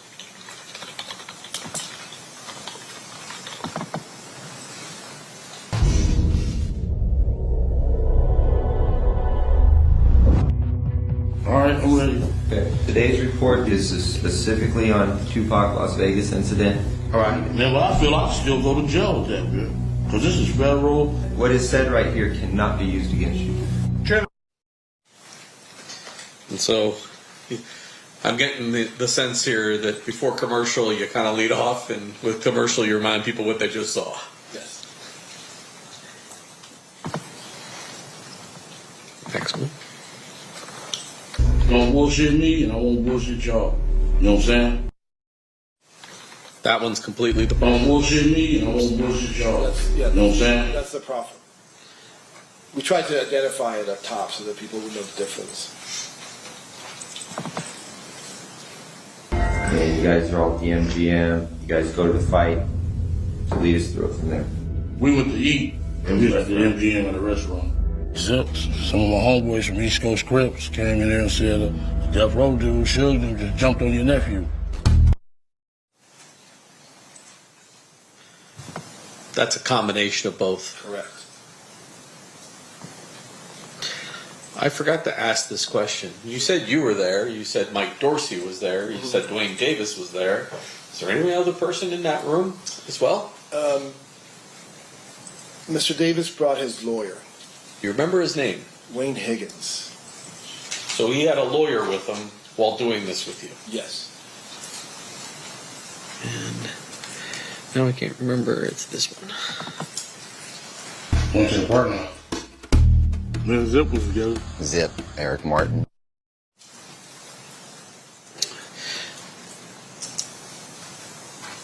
For the most part, although I think you hear Greg Kading's voice, is that right? Yeah, a little bit, yeah. That's Mr. Davis himself in the interview. Yeah. When they asked, do we need some help? I got some gym deals. They're like, yeah, okay, cool. All right. Where does he get the gun from in the car? A little secret compartment. Was it a Glock? Zip pulls out. That flashed up on Greg Kading's face, and do you recognize the person that's depicted in the photograph now here in front of you? Eric Martin. Eric Martin. It says AKA Equan Williams.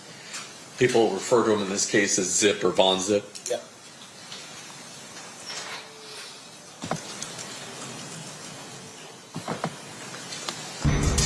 The homie said Death Row guys were going to have a concert at the 662 Club.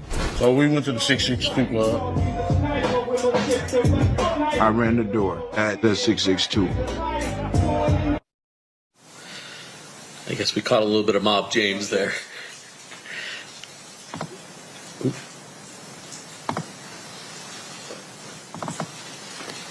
Tupac and Suge, they didn't ever show up. So we left. That's in studio. Yes. Stopped and got some liquor. We was gonna party and shit. Another little drinks. Meanwhile, Tupac and Suge are driving. Also in studio.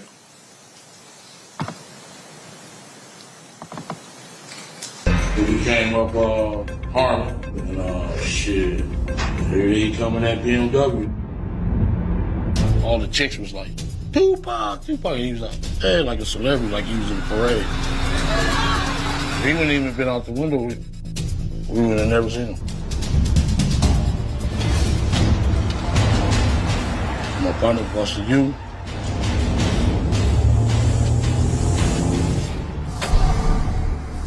When we pulled up, I was in the front seat. Happened to see my friend, Suge. Suge looks over, he sees you. Yeah. He looks right at you. Yeah, he looks at me.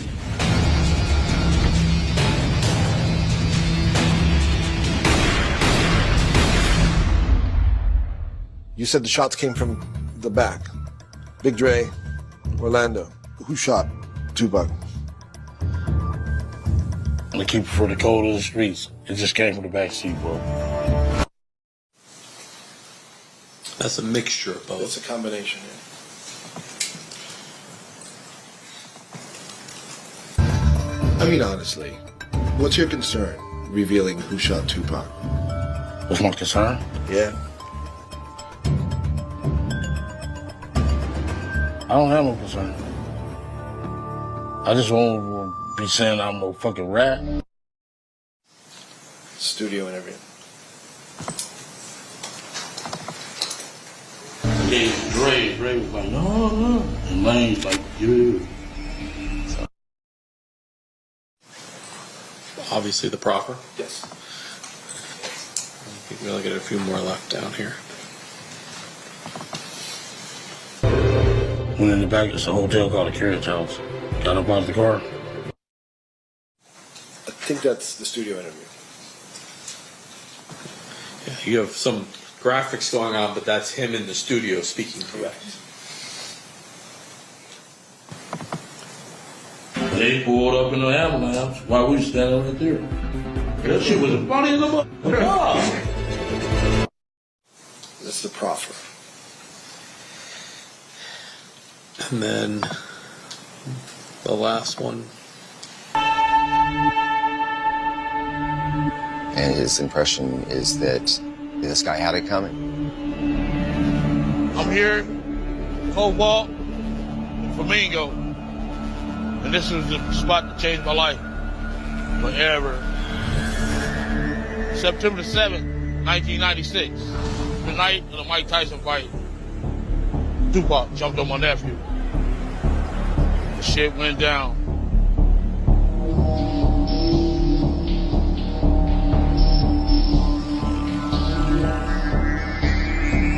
My nephew was young, 20 years old. He didn't do nothing to you, you know. He didn't do nothing to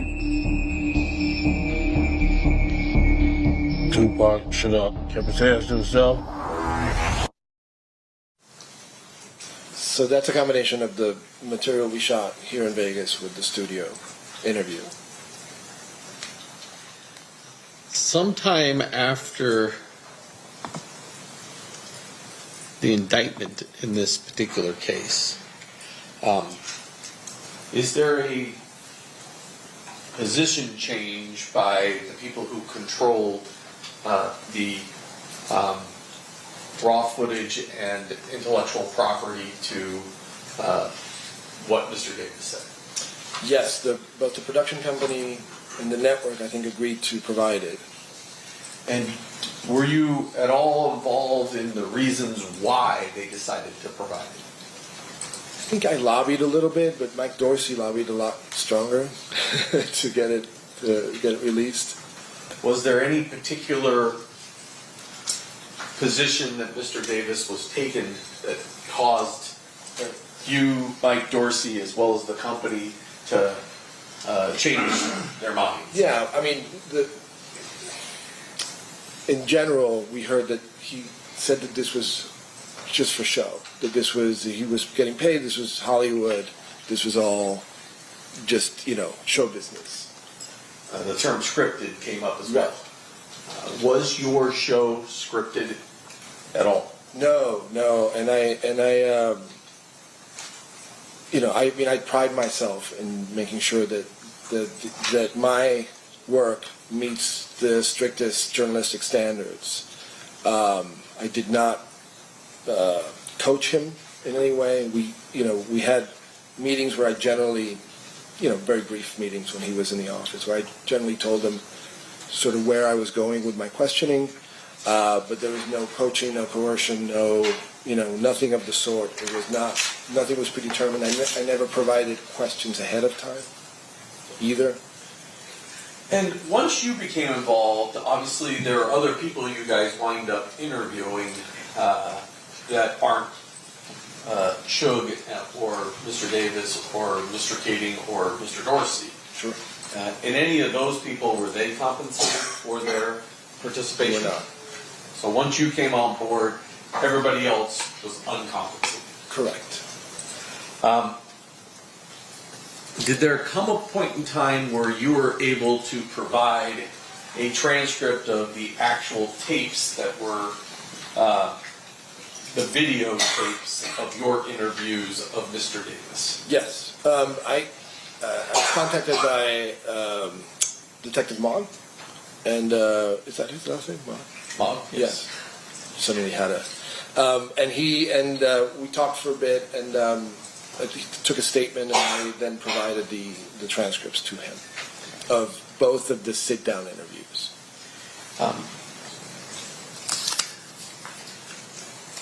And I'm going to show you something just for identification purposes, but I'm going to show you State's Proposed Exhibit number 113 and 114. Do you recognize at least the first page of those particular transcripts? Yes. And those look like the way your transcripts were provided to us. Yeah. During the course of this, were you able ever to get, or was E1 Entertainment ever able to get us the tapes themselves, the raw footage? They did not, and I wasn't really privy to that process, but I think that they could not find them. It was what I was told, or maybe they didn't try hard enough to find them. Not sure. Were you aware that Mr. Dorsey was able to give us the audio Yes. copies that he had? Yes. And were you aware that there are small sections of the tape that are on the transcripts that aren't on his audio, but he also has things on his audio that weren't captured because the camera wasn't running? Correct. Yeah. When we would break for a break or something, or for lunch, he would continue recording.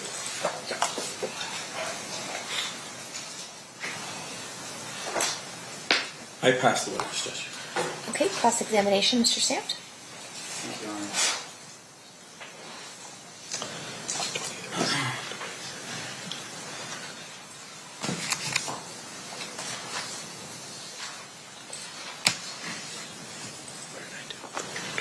Mr. Diaz, good morning. Good morning. Have you ever testified in a criminal case before? First time. Congratulations. I would imagine it's a little bit of an experience for you. Let me ask you these questions real quick. So, in terms of what you do for work, you are a producer or a director? I'm a showrunner, is the technical term. I basically run the entire production. Right. And obviously, when we say production, it's something that would be considered maybe geared towards entertainment value, right? Yes. Now, in your career as and is it considered Hollywood what you do? Not necessarily. No. Okay. Yeah. But in terms of what you do, for instance, have you ever had to take a deposition before? No. All right. And in terms of what we're looking at here on this particular night, you were the director and the producer of this particular project? Yeah. Okay. And you were working for, not Entertainment One, but for another company that was a subsidiary of Entertainment One? Creature Films. Okay, Creature Films. Now, your testimony to us is that, hey, I'm just there. Duane Davis shows up for the interview. Is that right? Yes. Who reached out to him from your company to do the interview? I'm not quite sure who did the initial reach out. Just want to make sure I'm clear here. In terms of your work was just only to ask the questions and sort of verify the information that you had prior to the interview with Mr. Davis? Yeah, I mean, generally speaking, yes. I was there to ask the questions, make sure I got the material in order to build the series. Right. And with what you were doing, though, obviously there would have been a team of people with you, right? Yes. Now, the series itself, there's an individual that's named in your series by the name of Greg Kading. Yes. Who was he? Well, I mentioned him earlier. He's a Los Angeles police detective, and he was a consultant on the project. Right, so his name's actually... A paid consultant. I'm sorry? A paid consultant. Right, so his name was one of the credits that was in when you do your credit Yeah, part. at the end, yes, sir. Now, in addition to that, you had mentioned a man by the name of Mike Dorsey. Correct. And Mike Dorsey was also somebody who was what exactly? A consultant. He was a consultant. Yes. And as far as you know, the two of them, Mike Dorsey and Greg Kading, helped to write a book. Yes. And what was the name of the book? Murder Rap. All right. Did you read that book? I did.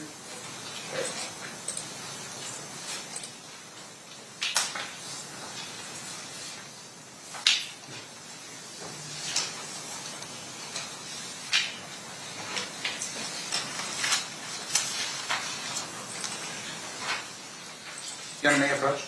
Sure.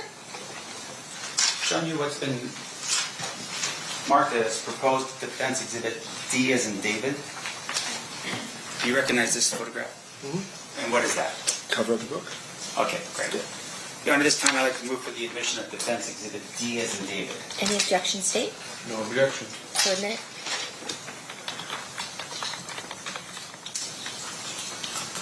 May you publish for the jury? You may.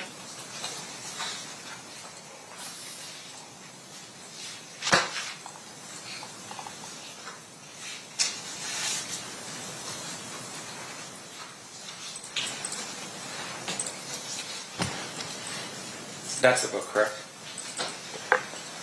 Or at least the cover of the book. The cover, yeah. Right.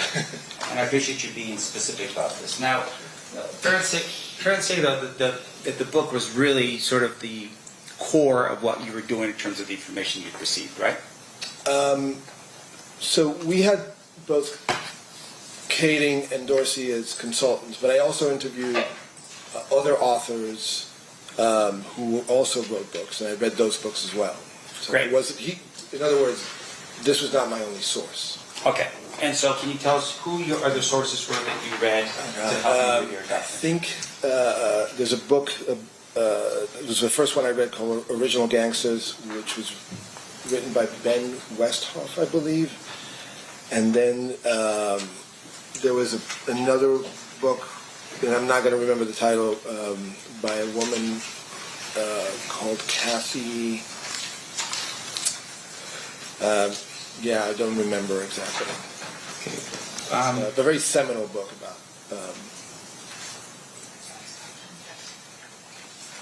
You want to make a About West Coast rap and gangster blues. Yeah. You can move freely. I'm showing you what's been marked as proposed defense exhibit E as in Edward. Do you recognize that photograph? Kathy, yes. Okay. Yes. And is that a picture of the cover of the book by Kathy Scott you just referred to?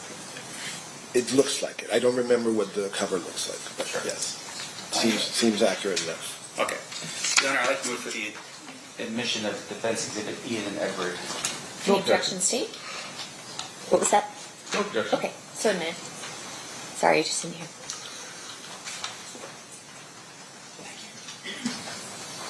Publishing for the jury. Is that the picture, or is that the book?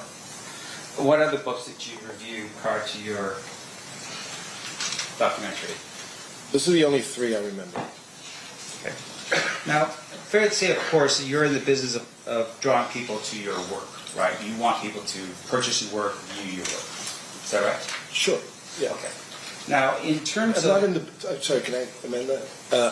I'm not in the business of drawing people to my work. I'm in the business of creating compelling television or television programming or films. Okay, so your... It's a different standard. Can you explain to me what the difference in standards are? I don't do... okay, so the best distinction I can draw is like, I don't necessarily do reality television, where it's just, you know, it's somewhat manufactured, it's bombastic, it's, you know, anything goes. I make documentaries which are traditionally based in journalism. You know, I'm out there trying to get to the truth of something. So, and that truth, I believe, is compelling enough to draw an audience. So, in terms of the direction that you have in with the project, in this particular case, there was a direction, right? The direction was we're here to document the rise and fall of the death row record label, right? Absolutely. And in terms of how Mr. Davis would fit into the idea behind it is that it's with the death of Tupac Shakur and the shooting of Marion. Yes. Okay. Now, in terms of what you were doing, though, fair to say that you had a direction. This is where you wanted to go with the project, right? It's an important element of the story, but right. It's not my final destination. My final destination is revealing the entire story of Death Row Records, which includes this unfortunate chapter. Sure. And you want to be accurate about what you're presenting in your presentation. Yeah, to the best of my ability. Right. And so in this case, you turn to Greg Kading and this other person, I'm sorry, what was his name again? Mike Dorsey. Mike Dorsey, for their verification of what was accurate and what was not, right? Yes. Now, do you recall a person by the name of Tara Long? Yes. Who's Tara? Tara was the head of E1 at the time. Okay. And she was involved with the project on some level, right? Yeah, I mean, now that you mention it, I think that she was maybe pivotal in bringing Keefe in. And I'm not sure how Greg and Dorsey came, but maybe through her, maybe through Creature. But again, they were there before it came on. Sure. And in terms of Tara's participation, can you tell the jury what contract was set up between Duane Davis and the company? I cannot. I don't know what the details of the contract are. So you never saw the contract? No. And you don't know, you can't tell this jury, for instance, how much money was promised to Mr. Davis as a result? No, I can only guess because I handed him a check at one point, or various checks at some point, and I don't, you know, I think I remember the installments were like in the 5,000s or something. But right. I'm just not sure. And so, and you had represented to the jury before on the state's direct that you believe there was one check, but now you're thinking, okay, it may have been installments of checks, multiple checks, right? It could be, yes. And the person that would have the most information about something like this would be Tara Long, right? Yes. Okay. Now, in addition to that, the terms of the agreement was that he was going to come in, give his interview, and then leave, right? I'm not sure what was agreed upon. Now, you did how many interviews with him? 2. Why? 2 and the one in Vegas. Right, but the 2 that were in studio, why did you do 2?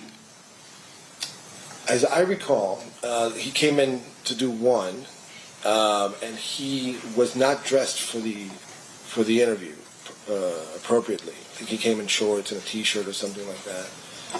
And I thought that he was going to back out, so I asked him to sit down so that we can go through some of the questions. And so we did.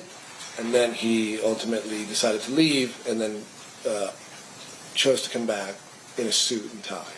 And that's actually the interview that you see the most. I see. So what he came back in is what was basically requested of him to do, is to dress a little bit better than what he dressed that day?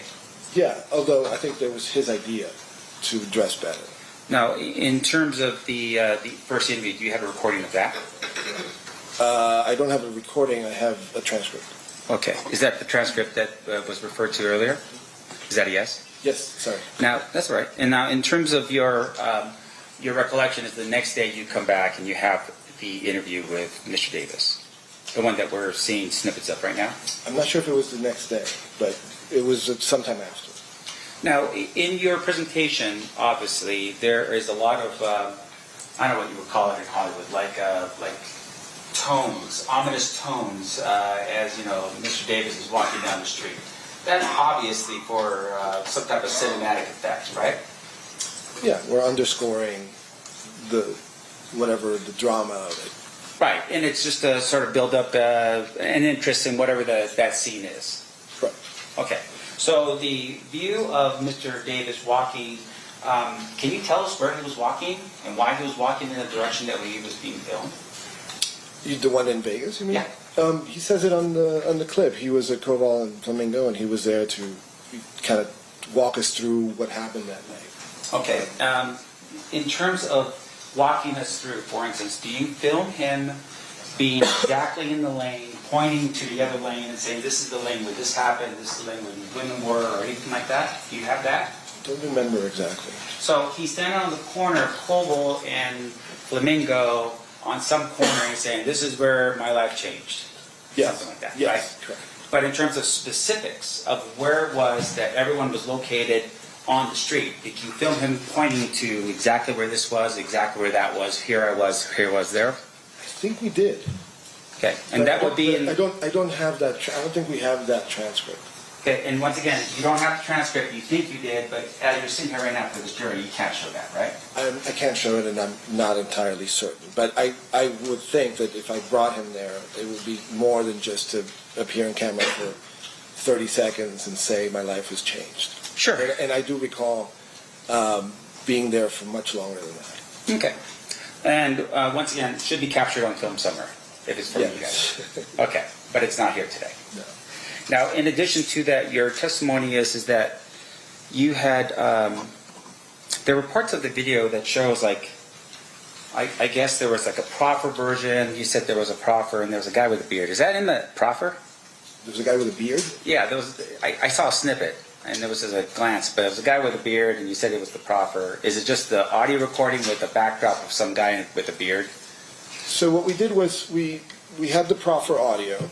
We had the interview that I conducted in the studio, and then we had some recreations where we brought an actor and some actors to kind of recreate the setting of the proffer. And in that, Greg Kading appears. He's visibly in the room, listening to the actor who's playing Mr. Davis. Oh, I see. So it was just a reenactment, dramatization. Correct. What you would call it. Okay.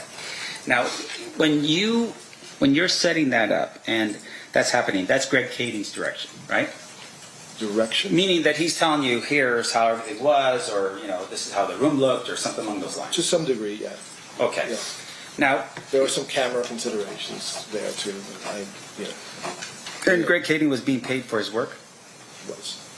Now, he also, at some point, shares with you, I would assume, and you tell me if I'm wrong, that there was a proffer, and the proffer was done in 2008. Yes. Now, your project was when again? I'm sorry. Say that again? When was your project? When was 2017 is when we filmed. 2018 is when it aired. Okay. And you're hearing this from Greg Kading, and you understood, I was imagining, based upon the proffer, that there was an agreement that, hey, he's going to give information, and on that information, he was not going to be prosecuted, right? Yes. Was there some condition that would, if there was a violation of that condition, would then cause the proffer to be made public? Objection 1 calls for stipulation. 2, legal conclusion. The court's already ruled on the admissibility of the proffer. What's your response? It's, well, let me rephrase the question, Judge. Okay, so I'll sustain the objection and you'll rephrase. Let me ask you this. So, in terms of your interview, is that a yes? No, I'm listening. I know, but once again, when you say I just have to make sure it's clear for the record. I'm just listening to the question, so it's not a yes. Okay. In terms of your recollection, was there a reason why, in your recollection, Mr. Davis could give his information to you? Why he could? Yes. Objection calls for a legal conclusion. There's no legal. Why You he just- could? Are you just asking if he told him, or Yes. okay? If you want to rephrase a little bit. Did Mr. Davis, did you ever find out as to why Mr. Davis gave this interview to you in 2017? Objection, speculation. Sustained. Did you at any point during the time period ever know if Mr. Davis had violated the terms of his property? Sustained. Objection. New approach.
So when you set up, or at least was the director or the producer of the project, at that particular point, all you know is that Mr. Davis is in front of you to give an interview. Yes. And when you had an opportunity to sit down with Mr. Davis, you went through an interview, and I want to make sure I'm clear here. Was the interview done in a way where he promised to tell you the truth? No. I mean, I would assume that he would tell me the truth. Sure. But once again, though, it's not like you're sitting here right now where you swore to tell the truth that you're under oath. Correct. And with regard to the information you did receive from Mr. Davis, did you at any point verify any of it? Yes, of course. I mean, that's partly why I had Mike Dorsey in another room. Sure. So it would be Mike Dorsey and or Greg Kading confirming the information that you are getting from Mr. Davis. Correct. Now, in the event, though, that you believe that Mr. Davis was not giving you the information that was consistent with Mr. Kading or Mr. Dorsey's interpretation, what would have to happen at that particular point? Well, I mean, I also conducted 30-plus interviews, so some of those other interviews in the show would corroborate what he said or not. But once again, I'm asking you specifically about Mr. Davis. No, I'm saying, I'm talking about Mr. Davis's interview. Sure. He provided some details in that interview that I not only did I corroborate those with Mr. Dorsey or Kading, but I interviewed people like Mob James. I interviewed other people who could corroborate certain aspects of his story as well. Okay, so Mob James, you relied on his credibility, what you learned from him in order to determine that guy's credibility? No, I'm just saying there's just a big picture. I can't specifically say, oh, this little aspect of it was corroborated by Mark James. I'm just bringing him up as an example. Sure. There are many other people that I interviewed as well. And once again, I want to make sure, including the two authors of the books that I cited earlier. right, and that would have been Kathy Scott, yeah, and then also Ben Westhoff, I think his name is. Okay.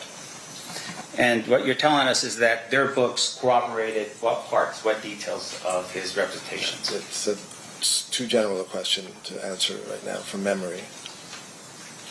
Well, is there any other way for you to remember it? I mean, did you write anything down? in preparation for your testimony here today?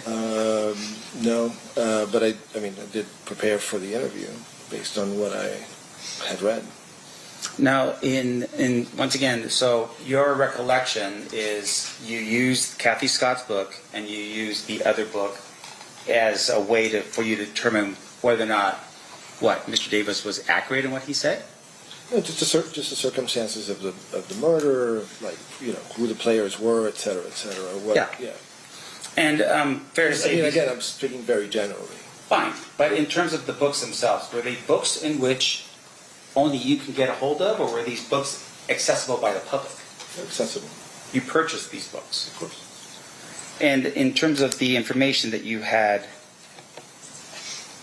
before you, was readily available information either through Greg Kading's book, or in terms of Kathy Scott's book, or this other person's book?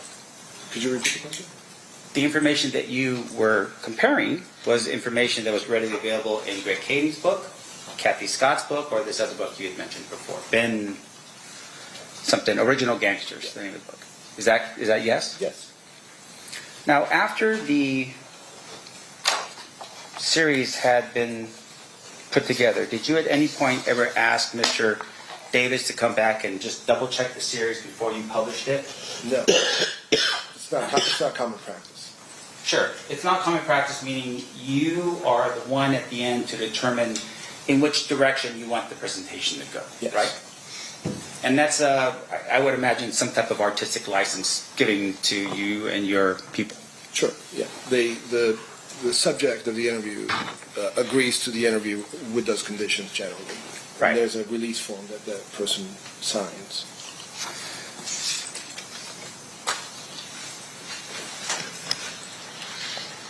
And do you know the whereabouts of Tara Long now? I do not. Do you know if she's still working in the industry? Not sure.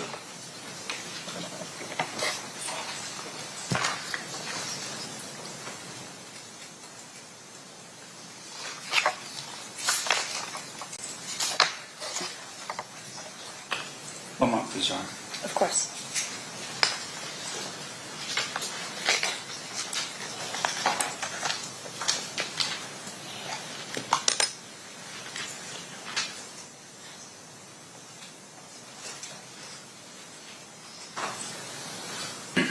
Just one final clarification. In the beginning, we talked a little bit about this. I was trying to write it down. Blaze, that very first snippet that we had, it was like... Sizzle reel. Sizzle reel, okay.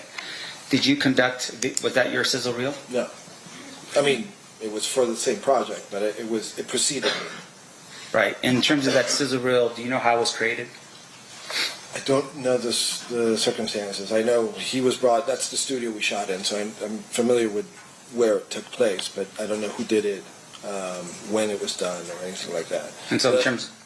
I'm just going to add really quickly that the clip that was shown is sort of a composite between the sizzle reel and then like a promo that BET actually did for the show. So somebody put that together, unbeknownst to me, or away from my control. Okay. And so, but you don't know who that was. And is that a no? No. And with the way it was filmed and the reels and so forth, you don't have access to those reels at all, either. Of that sizzle reel? Yes. In particular, no, I do not.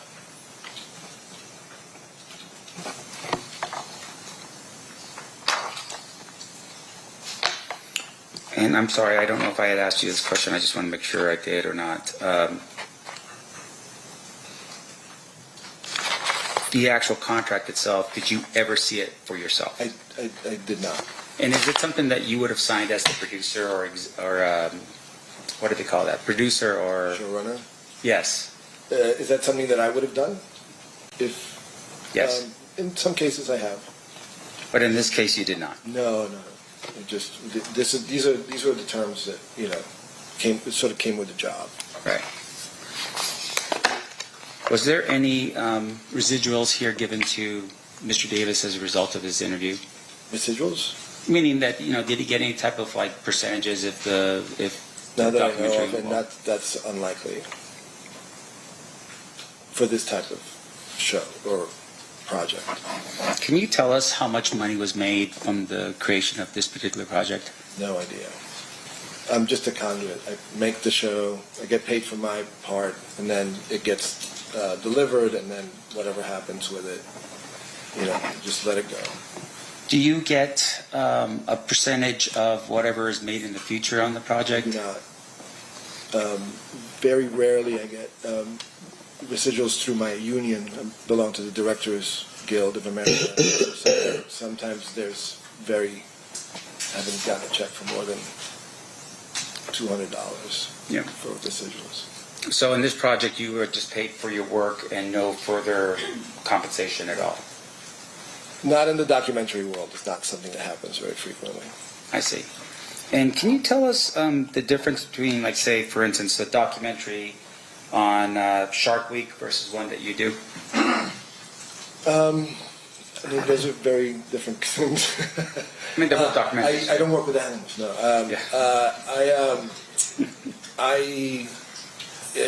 These are the requirements for that sort of thing, underwater filming. There's just it's like apples and oranges. If you want to draw a distinction between reality TV and what I do, I think that can be more helpful with that. Yeah, meaning, so there's reality TV, meaning you're filming a shark doing shark things, versus what you do, which is more interpretive. It's not. I want to be careful about how I answer this. Sure. When you're just in nature looking at an animal, there's interpretation too. By the way, there's music added to it. There's other components that would fall into the category of artistic, artistic input. I would say the same is true of documentaries like this, but they're rooted in wanting to present something that's real and accurate, and that's the school I came from.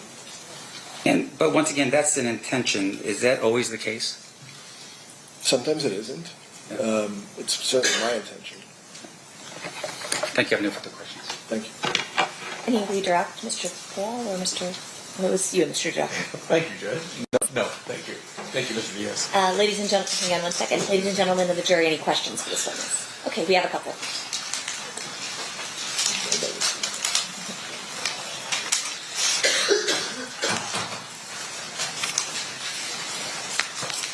Parties approach.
Okay, a couple questions from our jurors, if you can answer them. Did you hand him the 10 to 20K check before the interviews for the series?